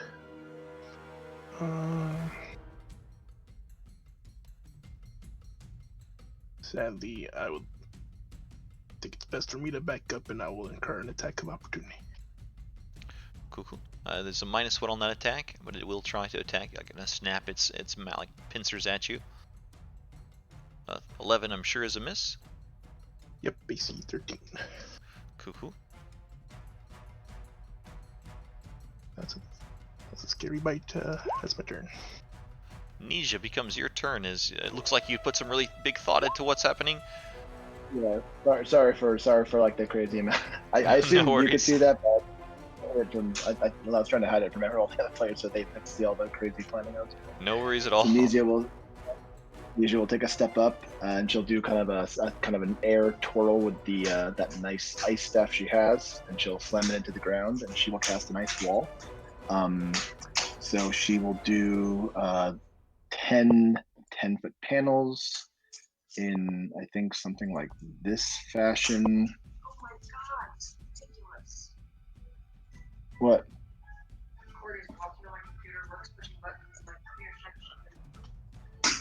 So I think I can get us something like this to kind of protect the front a little bit, and force all these mother effers to roll I think it's a dex check.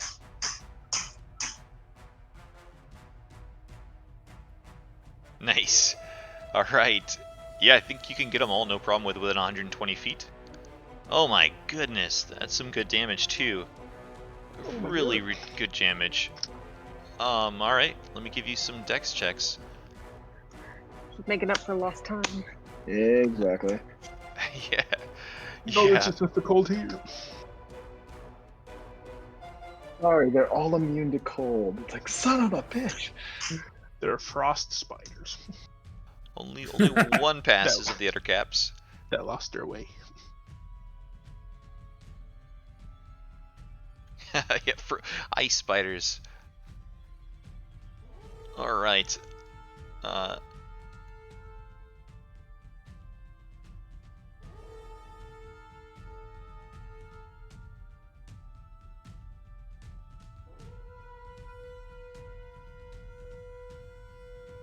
that is so close to an insta-kill.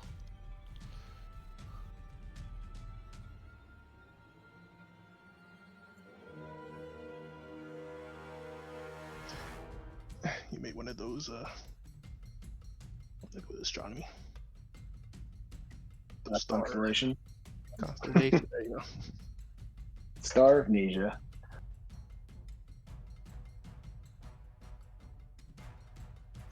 All right. Both giant spiders just get absolutely impaled on the wall as it erupts out of nowhere, and most of the Ettercap gets slammed by it and kind of caught up in the cold. Awesome. Let's see. I'll forego any bonus actions I might have, which is 1, and I guess I'll pass turn.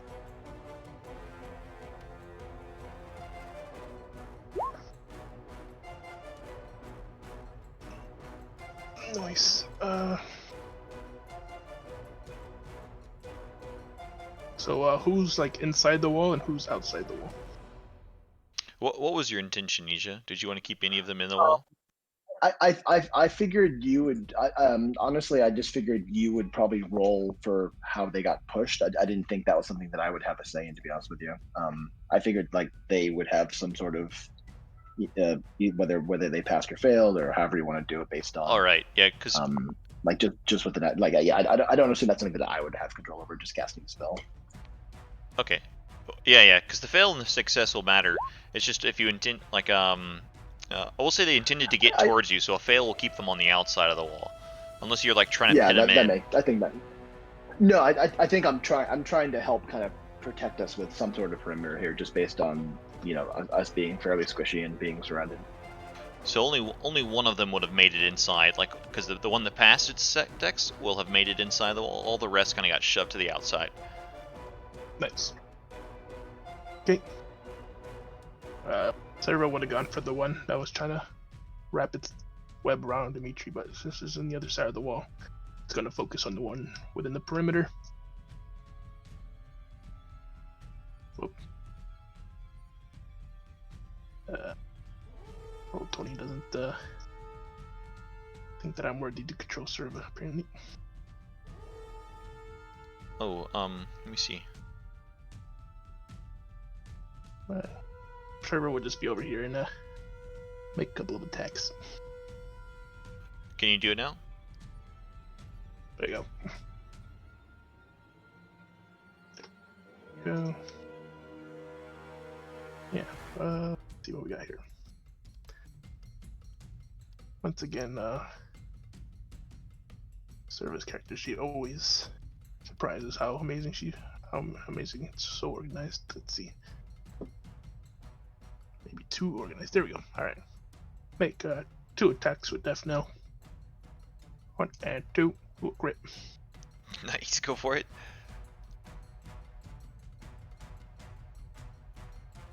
She just walks over here and swings Nethnel, and it cleaves this Ettercap in 2.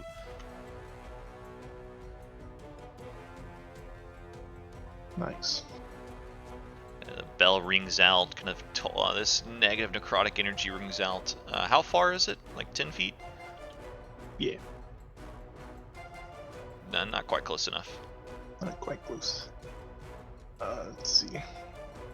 We used 15 over there. We'll start making our way to the gaping entrance to protect everybody else. And yeah, she'll say to make them funnel through over here and take them out one by one, and then that's the turn.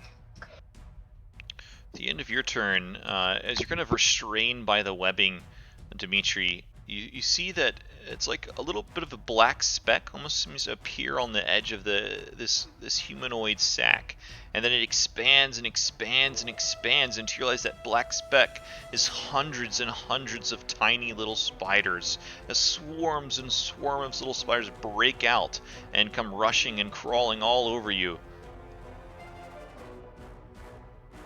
This is a good day. Various swarms come. There's 4 of them technically, but it's just tons and tons and tons of spiders, and all of them are going to try to eat you. At the moment, this is the worst thing that's happened to Dimitri. Oh darn! I should have used my second attack for you, Dimitri. My bad. I forgot about the webbing. This will be an advantage, as just hundreds and hundreds of little spiders kind of swarm over you. You can't even really see Dimitri anymore. It's just like crawling black spiders.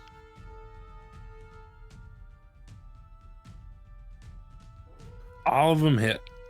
Oh, so 23, 33 plus 19 is 52. 52 total damage. Oh, hold up. Serva has a aura of martyrdom. She will take, using her reaction, she'll take, I'll take the one that does the most damage. I'll take the 14. You want to take the 19? Their advantage. Their advantage. So yeah. Sorry, I'll take the 19. Cool. You take the 19, and it'll be 33 on you, Dimitri. And Winrel becomes your turn.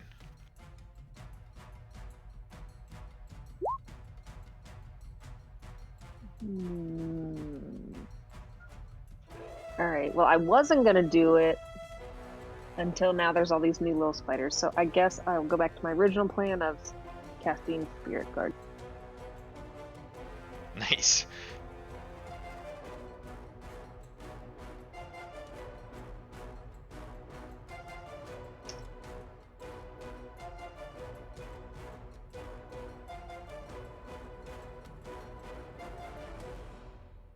Any bonus actions?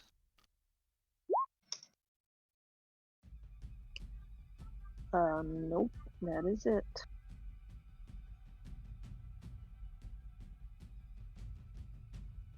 Cool. Whenever you're ready, go ahead and push the done button. And you want to take any movement?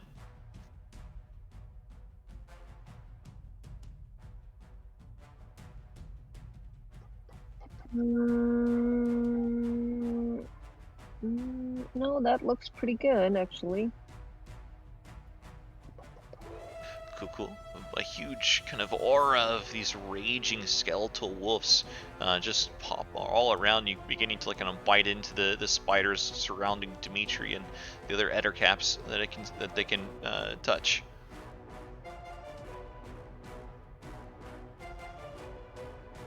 I'm having trouble with the button. Oh, okay. Let me try. There we go. Dimitri, becomes your turn. Dimitri's gonna have a minor panic attack, and then I'm gonna try and cut my way out of the webbing with the sun. Oh yeah, go for it. I'm not sure if that's quite enough to break it. No, yeah, it is. You can you grip through as your radiant fire kind of cuts the webbing off you. You're no longer webbed. All right, and then I will take a bonus action, disengage, and just run down to here, away from the swarms, and I'll take my second attack on this other capri. Cool. You just see Dimitri explode out of a black cloud of spiders, and little spiders gonna go flying everywhere. And Let me try this. go ahead. 27. Oh no, go ahead. Yeah, it's like like I said, minor panic attack, just like panicking and running, and then like compose himself. By the time he reaches their cap, he's like, "Oh right, I have to fight," and then take a swing. Yeah, that it's is it. one-handed, so it's the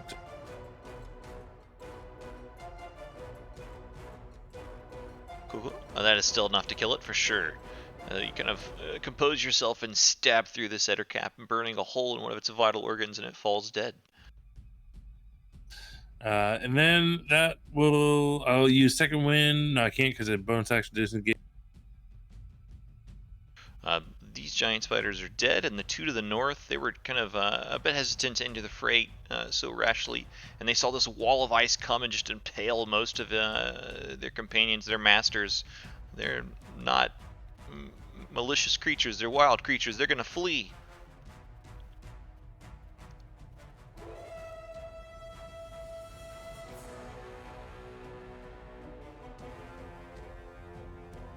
Ettercaps. The Ettercaps, on the other hand, though,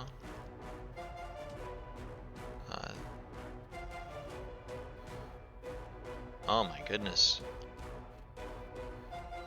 Let's see, two of them are in the Sphere Guardians.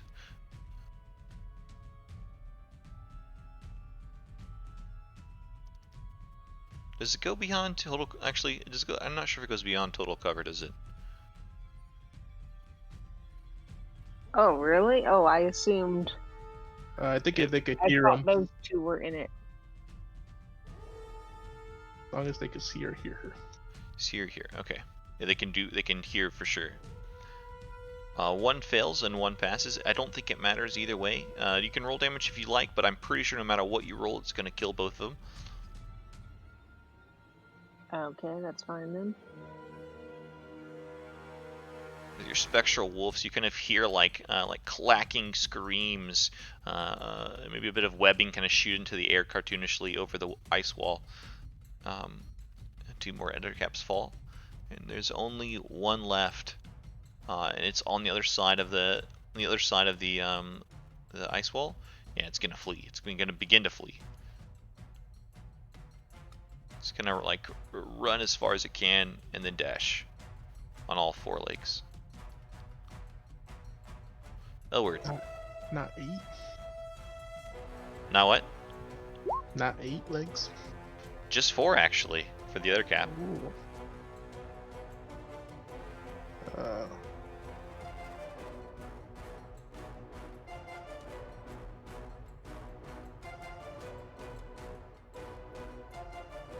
Okay. Ada will tell Dimitri, I know you're in a bit of a frenzy, but take care of that last creature so it doesn't nest any more spiders. We'll take care of the ones in here. And then it's gonna go towards these baby ones. Let's see here. She'll firebolt at the ones that aren't in the Spirit Guardian. So this back one over here.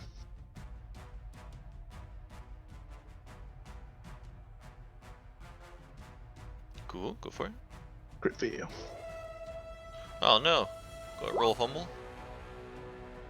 Okay, not too bad. That was a very high roll for a fumble, but it was at least not a too dangerous one. You're trying to like really pick out some certain patch of spiders, and it just doesn't work out.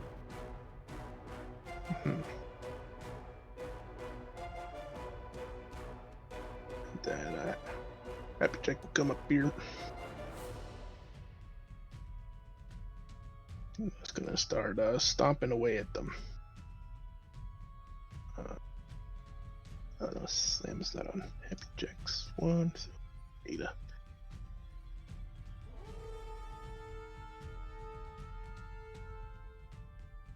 There you go. It's gonna try to slam on top of them, but it's pretty much stomps. Nice. That is a hit. As you kind of stomp on them and disintegrate quite a few of these spiders. One of the swarms looks pretty damaged. Fire spiders always killing flies. Because they're just a bunch of buzzkills. He's gonna hop and skip, keep stomping at them, and that's the trick. What a perfect item. Nisha, your turn.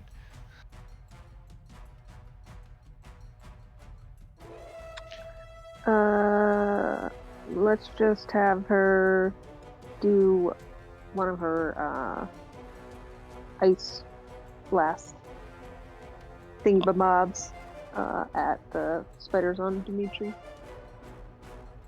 Or if that were on Dimitri. Yeah.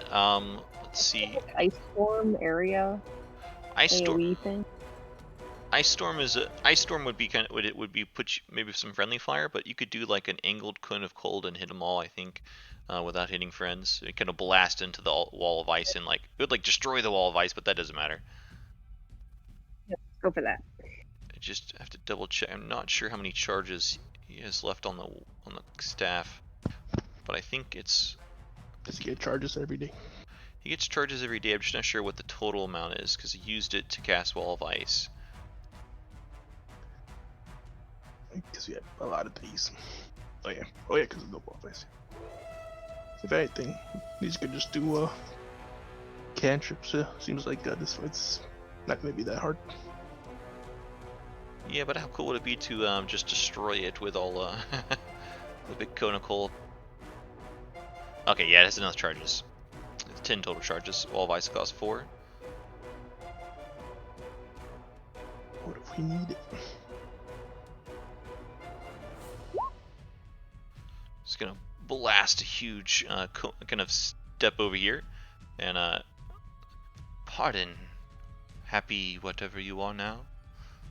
And she blasts her cone of cold that just obliterates the wall of ice, but it might also obliterate all of these spiders.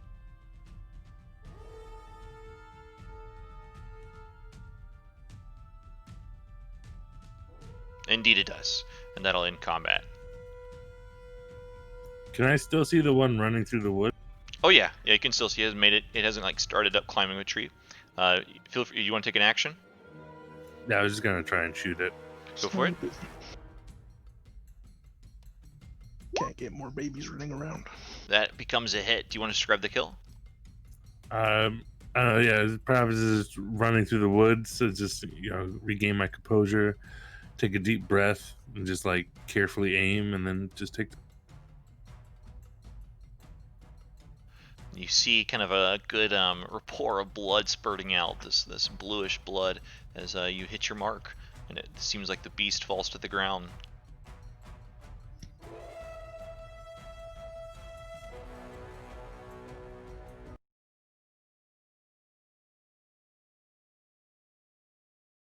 You survive the spider encounter.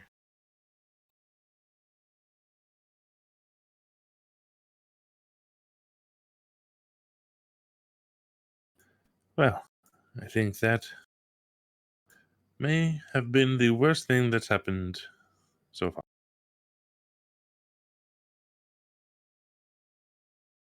Yeah, he killed a family of spiders and their babies. And they were just newlyweds.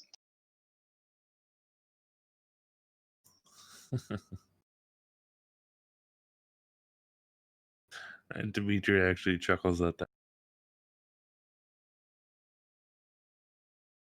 Ada nods in disapproval. And Happy Jake stomps out all the ice babies. Make sure they're all dead.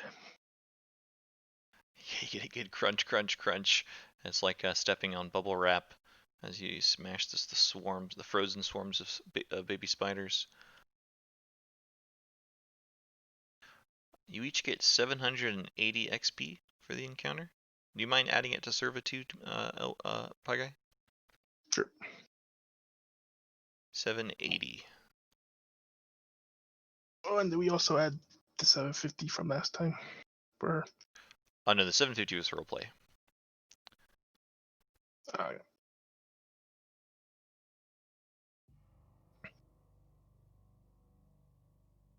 Later. We are able to make it to about here after that nightmare-inducing encounter for Dimitri. It's pretty hard to forget being just absolutely covered in swarms of little baby spiders. But overall, pretty harmless battle. Let's see. I do not remember who rolled the last. I think Ninja did. No, Dimitri did. Elward, do you mind rolling our nighttime random encounters? A d20? Cool. So no random encounters all the way to Argynvostholt. Just the one set encounter. And as we approach Argynvostholt, it seems like there's a good bit of commotion at the front steps. You see, like, armored knights are kneeling outside the front doors, just beyond the statue of the dragon. And with that, we'll pick up next time. All right. Sorry, guys. I was trying to put the baby down because he was wide awake up until the last 15 minutes. No worries, man. Also, Lennon, and I know you've been forgetting, but I'm not sure if you would want to do something on the madness chart for being completely engulfed in four swarms of spiders. Oh, absolutely. Yeah, that's a great call. Do you mind giving me a wisdom saving throw? Yeah. That's a failure. Oh man, we should have. We'll retcon it. We'll just retcon it real fast. This is definitely a new phobia. What's your scale? Like, where are you on the sanity score? Right now, I only have one. I'm Okay, so assuming now that would two. be a second point. You're gonna get something not good. Oh, neat. The the multiples of 3 are the worst, but multiples of 2 are pretty terrible too. Man, I didn't even get to use my gift. I was hoping for deck saves so I could just be like, I fail. Oh wait, no, I don't. Man, I thought about throwing like a red dragon at you guys just to try it out, but fire breath dodges. Yeah, right. And because it was like with the drag when we fought Argynvost, I was just like, oh, he's got a breath weapon. It's gonna be Dex, and it ended up being Con. I was like, oh man. I'm sorry.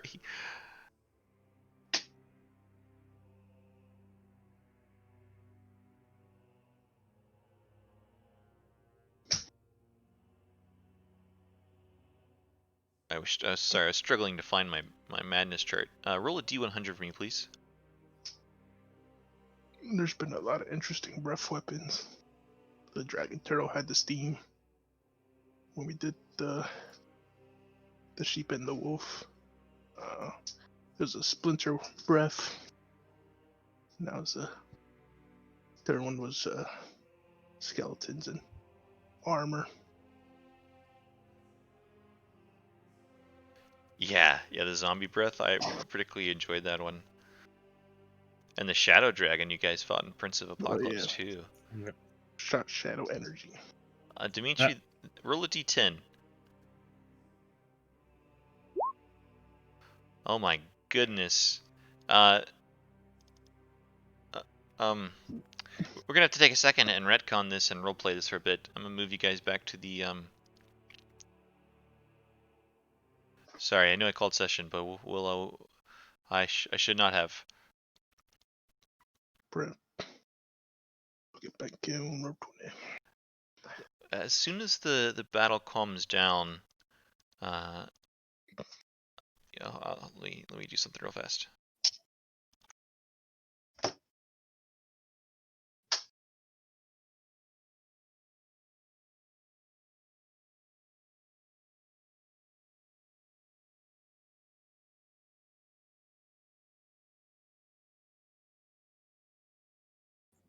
All right.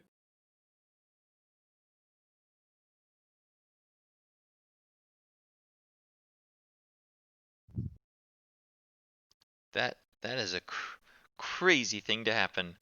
The spider combat comes to an end, and you literally see Dimitri just maybe he responds just briefly to what you and Elward's saying, and then he falls down and just his head just smacks the ground, and he lies there limp.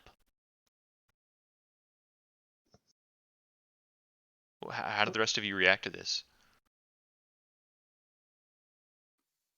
I'll I'll hurry up to him and try to heal him. You give him a bit of healing, and you can look him over, and it seems like he's breathing, but your healing doesn't seem to wake him up. Perhaps I should start kicking him. That worked before.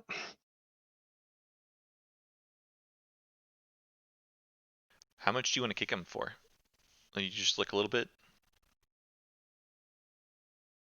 Wait, this will be a perfect time to try this. Can Happy Jack try hideous laughter on him?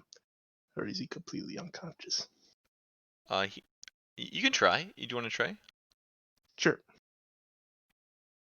Do you mind posting the spell? I can't quite remember the specific details. Sure. Well, I don't have the spell because it's from the item, but I got it. I got it. sure.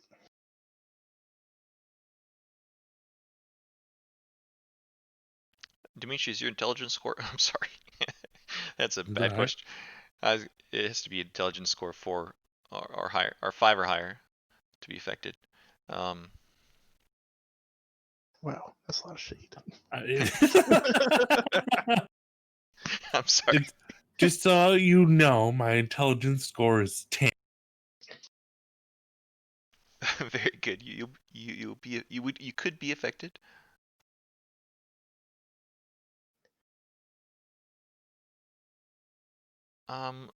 Yeah, I think you might fall under this enchantment even as you're unconscious. Can you roll a wisdom saving throw? I'll give him my inspiration. Okay, you I don't. would want him to fail it. Oh, oops, my bad. I missed that part. It's alright, That's Beth. okay. I reneged. You It's just hit my save. yeah, still a pass, still a pass. So like what you're expecting, like this unconscious Dimitri just bust out laughing, and what you see is like this just large frown go across his face. No. Everybody's a critic. Does he take damage on like half damage on a save? I think right. No. No. That's something else. I'm thinking something else. Sorry. He just laughs and doesn't take a turn. Yeah, but Dimitri seems to be just flat out unconscious here on the ground, not moving, just softly breathing with a big frown across his face.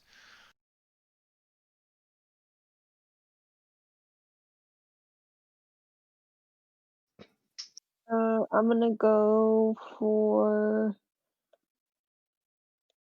a dispel magic. Sure. Yeah, you cast your spell. You definitely seem like the spell effectively occurs. Doesn't fail or anything like that, but it doesn't seem to affect Dimitri. It seems like he stays asleep. It seems like this effect doesn't seem to be magical.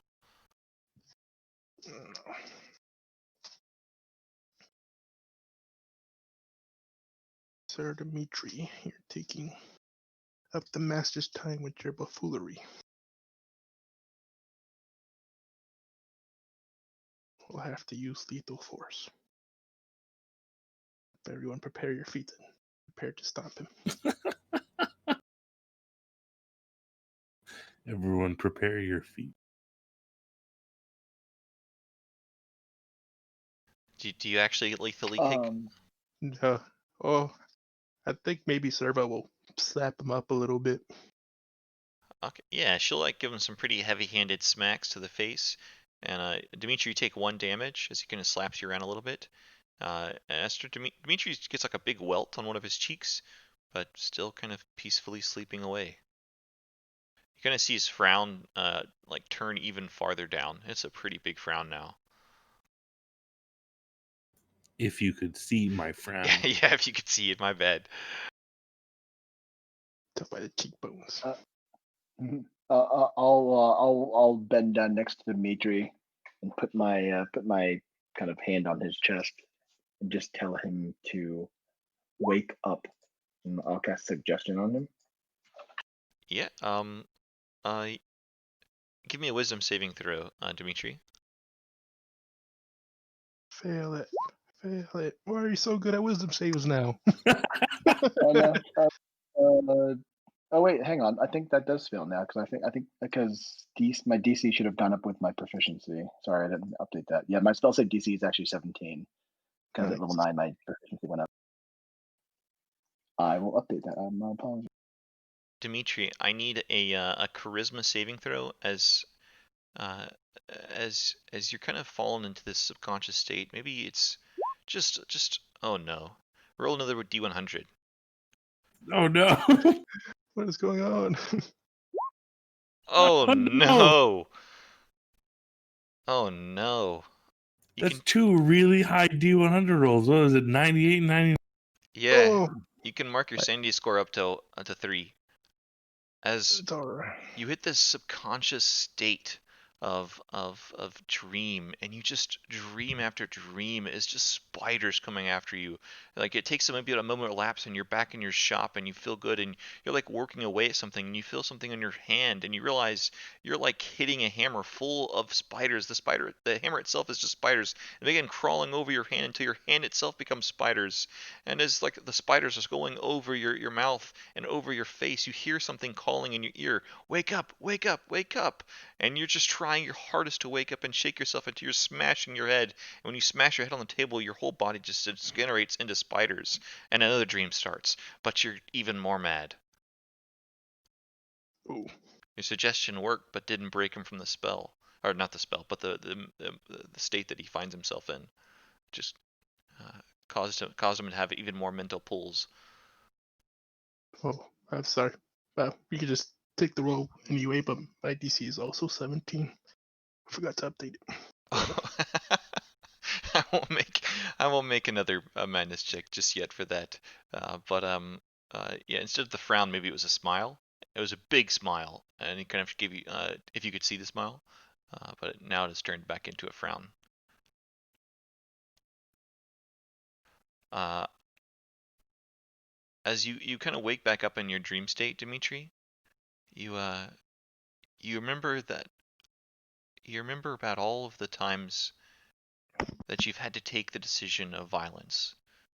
That the marauders at the bridge, the Vistani that tried to cheat you out of your money, and maybe some of the beast folk are just in general any all the individuals that you've rightfully or unrightfully deemed worth killing. You look back on yourself and you think they really deserve that. I'm glad I did that. Yeah, but the rest of the party, Dimitri's still unconscious, kind of twitching a bit. It doesn't seem like he's sleeping peacefully anymore.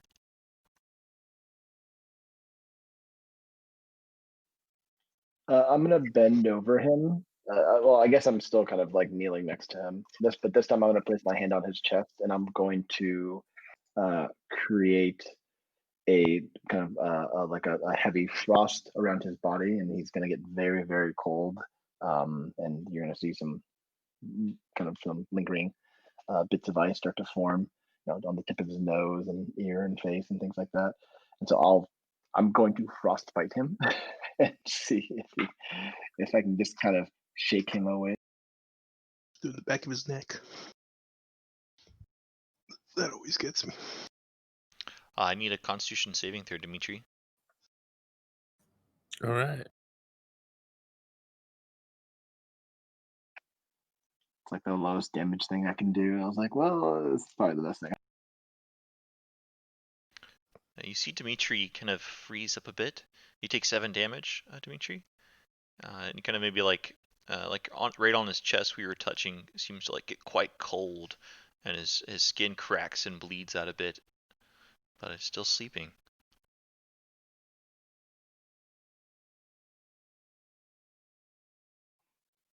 I'll turn to Winrow. Do you have anything strong?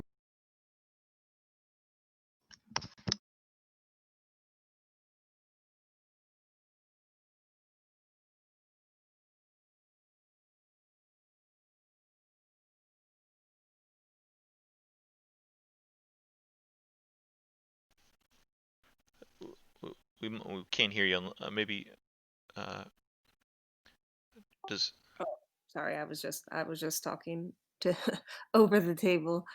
Uh, no, I did my best.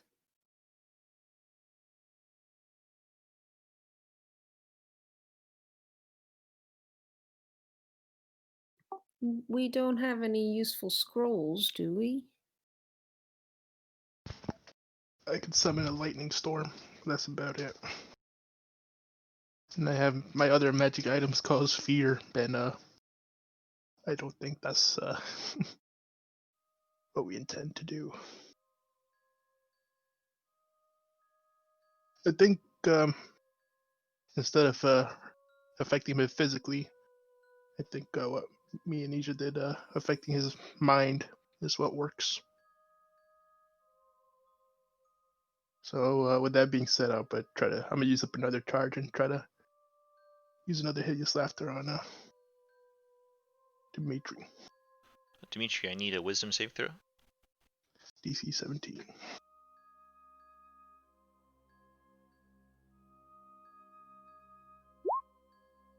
Dimitri, I need a charisma saving throw. Oh boy. And I'll roleplay that. I'll use a luck point on the Christmas save if I can. Yeah, I don't see any reason why you couldn't. And I forgot to say inspiration, but it wouldn't have mattered. So Yeah, it still would have been a failure. Uh, You audibly hear Dimitri laughing out loud, but he's not waking. He's just constantly laughing. Dimitri, your dream continues. And what you do, you find yourself back in the bottom layer of the Amber Temple, and you're looking at the reflection of yourself in the amber glossy walls. And the reflections of yourself begin to just form into these puddles of spiders that seems to crawl all across the wall until everywhere you look are little spiders with little tiny Dimitri heads on them, and they're all laughing at you and laughing at you and laughing at you until you realize you were the one laughing, and you're the little Dimitri spider with a little tiny Dimitri head and a big spider body just sitting here in this room laughing maniacally, and your sanity score goes to 4. Roll a d100.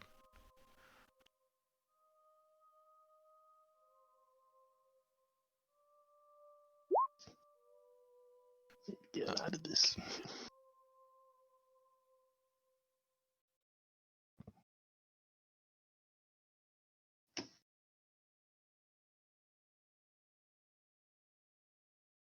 at least it's not in the 90s again. I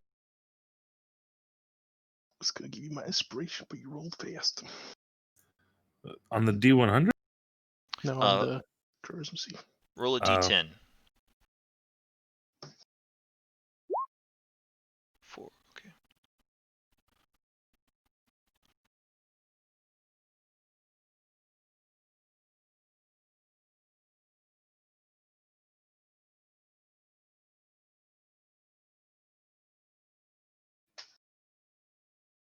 Dimitri's gonna come out of this a new man. Right. Comes out of it at all. He's just laughing and laughing maniacally, but he's not opening his eyes. He's not moving. You just hear Dimitri laying there laughing as hard as he can. So, Len, is that one going to take effect immediately or at the end of the first? Jointly. Yeah, at the same time. Okay, so that one won't really affect me. Yeah, it may never come into play. Depends what your party does. True. Just as forewarning, you don't want to hit 5. Well, I'm sprinting there apparently. What does your party do? What do you all do to meet Nisha, Winrel, Elward, as you're looking down at Dimitri, just seemingly laughing out loud, but not moving?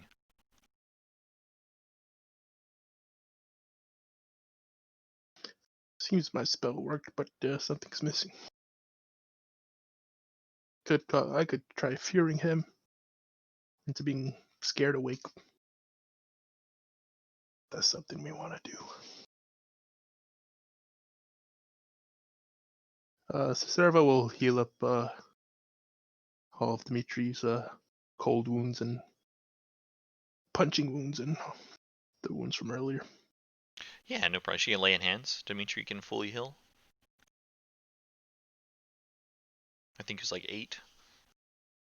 Yeah, she feels kind of bad.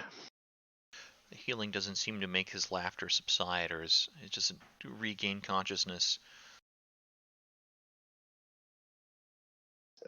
Anyone want to do anything before I completely ruin Dimitri's life?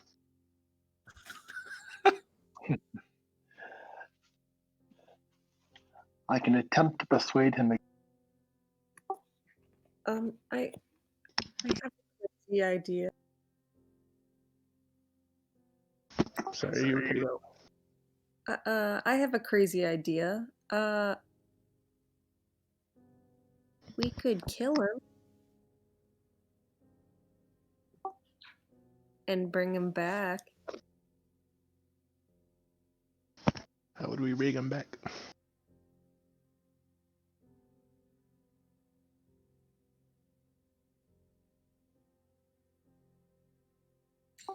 We have a Revivify scroll. Ah. I'm assuming the scroll skips the expensive materials, correct? I think it does. Let me double check. Yeah, Just you don't a have thought.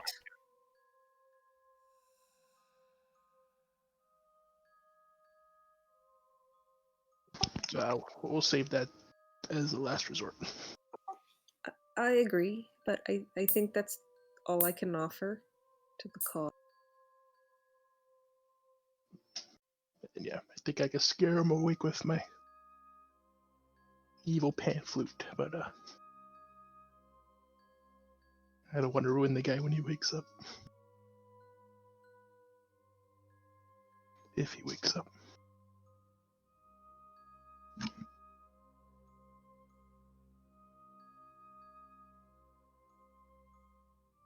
Still laughing quite loud, quite intensely, just maniacally, but not moving.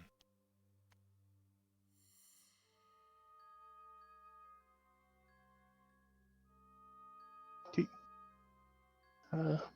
Spell ends after a few seconds, and then after a few seconds, and if no one, yeah, I'm trying to look through service stuff, but I think she'll probably be screaming at me when she watches this back. But I'll use my scary pan flute and make a scary song flow through Dimitri's ears. What's the spell that it effectively does? Or is it just frighten them? Yes. Pipes of Haunting? Yes, it's not. It doesn't use a spell. It's just a straight up fear effect with the DC 15. Give me a Wisdom saving throw, Dimitri. Oh no. Give me a Charisma saving throw, Dimitri. I'll give you my inspiration. Well, you. Does a 15 work? I don't know if I can. I don't know if luck. Oh, let me look up luck. I don't know if I have to decide whether to use it before or after I know whether it. Yeah, I understand.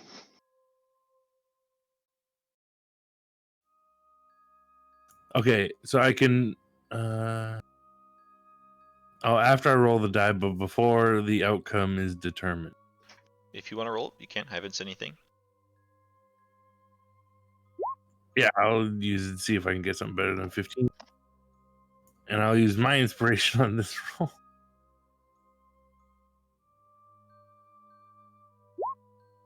Oh boy. Oh no. And I think I could choose any of the numbers. Let me see. You choose. I think you you choose which of the d20s is used. So I'll use the 15. Okay, cool.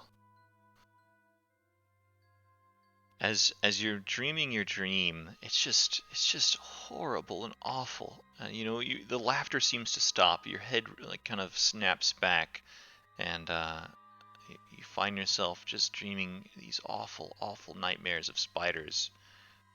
But it seems like they're getting darker, more horrible, more gory. You're becoming a bit more accustomed to it. Just you're thinking, why is this happening to me? Why? What is going on? But you're not able to break out of it. The rest of you still see Dimitri. He's not laughing anymore, but still unconscious.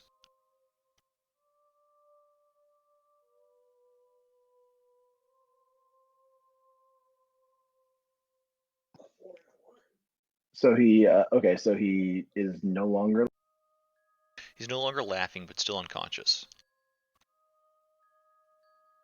But like breathing normally. Oh, still breathing normally. Mm-hmm.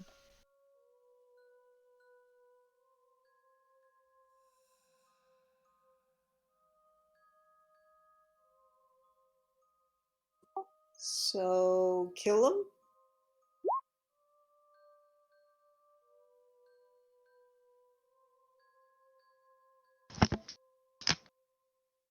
Howard shrugs his shoulders and will say, "Sure, he tried everything." I assume it won't work if we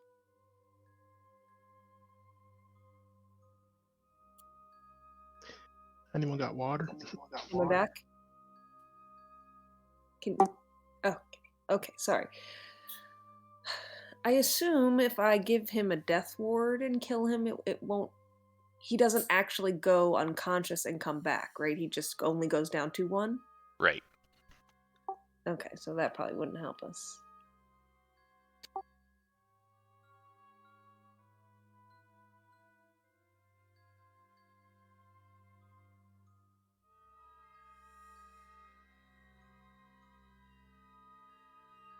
Maybe Argon Voss can help us if we return to school. Help Dimitri out. Or any of the people in the order. Certainly, I think the...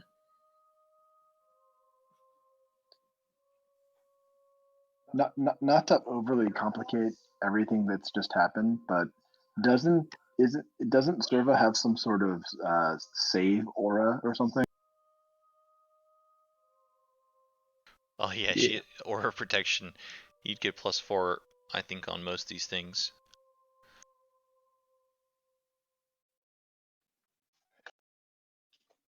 So the bad news is he would have saved on like a bunch more of our stuff.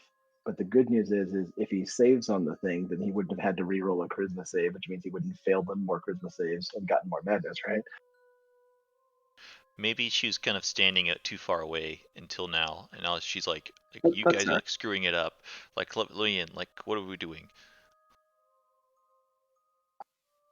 I certainly think the Mardikovs could save him. As long as he is breathing, he is alive. I can't speak for whatever torment he is going through his mental state, but his body is.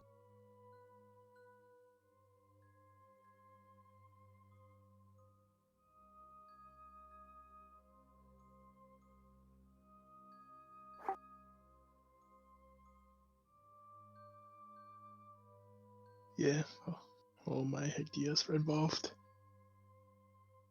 Extreme pain and prize disembodiment.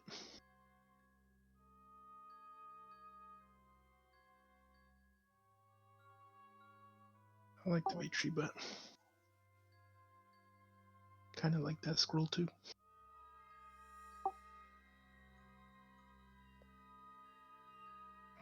How far are we from the Mardikovs?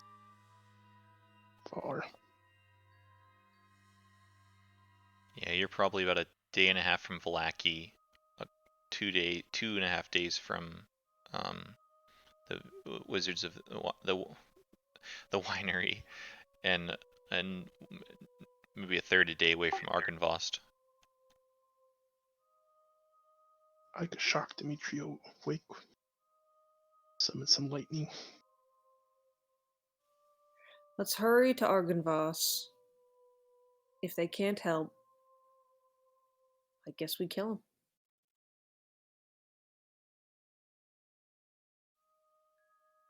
Sure.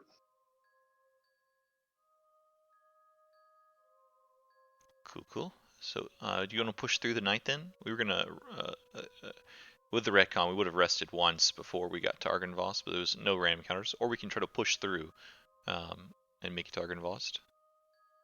Yeah, I think we'd push through. Cool. Are you gonna use the horse to travel with Dimitri?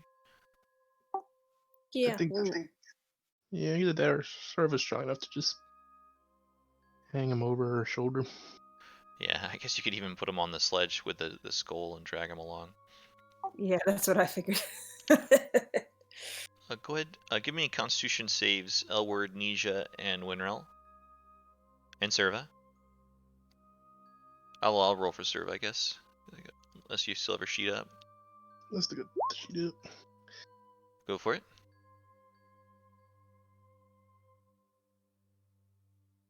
I forgot Pelly still have. I'm gonna use my inspiration. Crookfield and Serva. I shouldn't have rolled for Serva. Oh shit, I'm on Alquin somehow. That's fine. Ironic.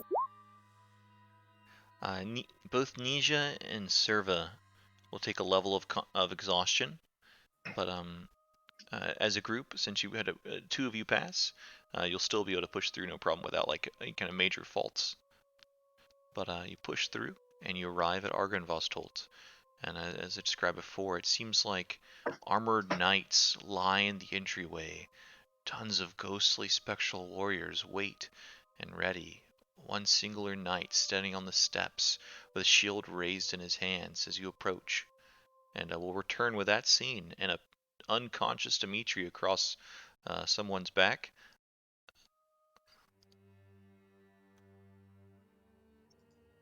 Oof, what a rough way to end that one. That's a painful week for Dimitri, just waiting to see. I feel so bad that it happened after you kind of so what do I say, like honorably mention the madness thing, because you could have totally just let that be, and now it's such a devastating situation for him. Yeah, I'm fine. It's okay.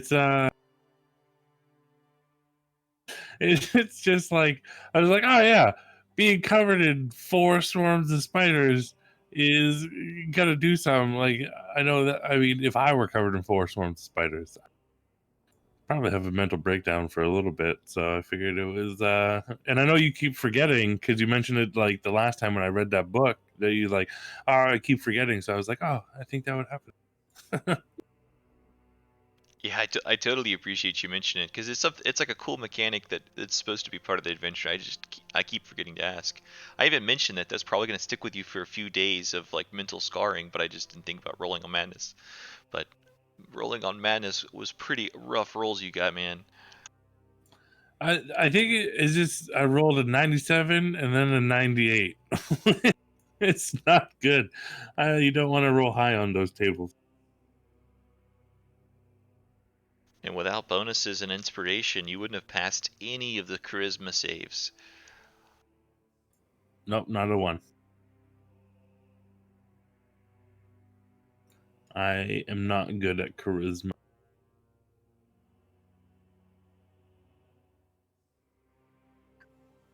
So you're at 4 now, Yeah.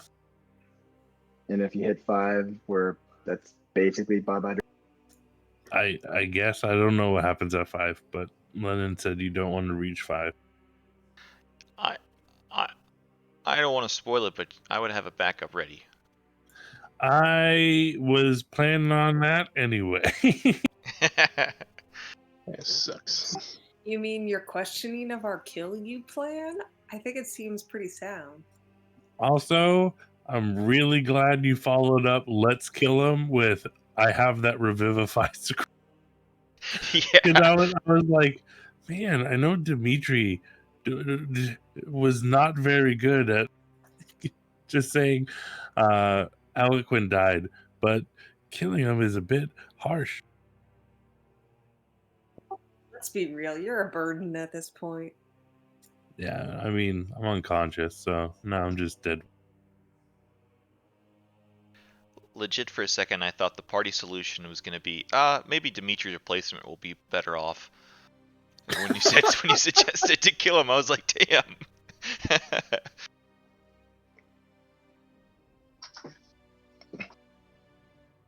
And Elward seemed pretty gung ho about it too. Elward was like, yeah, let's kill him. Oh, wait, you want to use the scroll too? Never mind.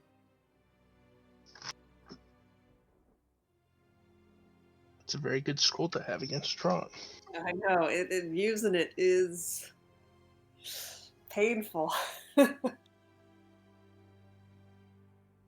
sucks. Dimitri fought all these enemies coming here, and he's gonna get done in by spiders. But spiders are gross. It's gonna get done in by his creator, reminding the DM of. I'm sorry. That's all good, man. You still might make it. It just depends what they do. What happens. I think I did enough. The one thing probably the thing I'm the most sad about is it's always so fun to roleplay madness that this one kind of stinks that it doesn't give you much roleplay opportunity to like use the madness roleplay. I kind of wish I had gotten that. Oh, the one that won't come into effect, I guess I can tell everybody, is it was like... You might wake up. You might wake up. Don't say. All right, never mind. I won't say anything. But I wish I got the second one first, because the second one would have been wicked fun to... Yeah, the second one's awesome.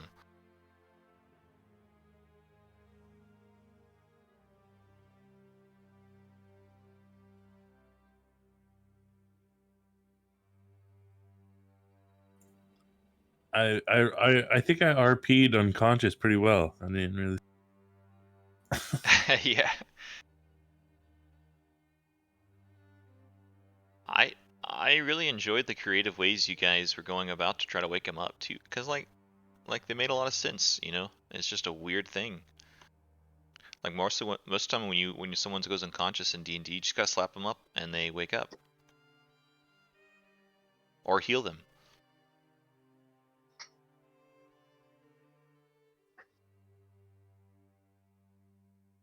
That's no fun. I forcibly made him laugh and scared at the same time.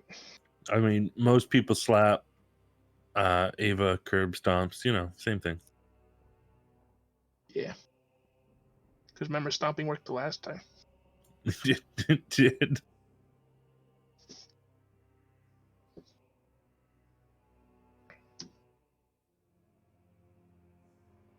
Guess I still have that in my back pocket. Matt's gonna come back next week and be like, I thought we were just gonna do like Argynvost, and he's you're gonna be like, wait, we got this whole other situation. Well, little does he know the encounter that we suspect Lennon threw on us to take up time so that we didn't get to Argynvost because of Matt ends up killing Dimitri. And not even because of the encounter. It's like I was devoured. Encounter adjacent. If I was devoured by spiders, it would make sense. This is just like I got covered in spiders, and then I was just like, oh, well, I'm sleepy. Lennon was like, God, I can't roll a fucking encounter. Screw this. Yeah, that was a lot of non-encounter rolls. Yeah. I wanted to show that map off. I thought that was a cool map. Yeah, it was a cool encounter. Nisha pretty much stole the show. That was a really effective wall of ice.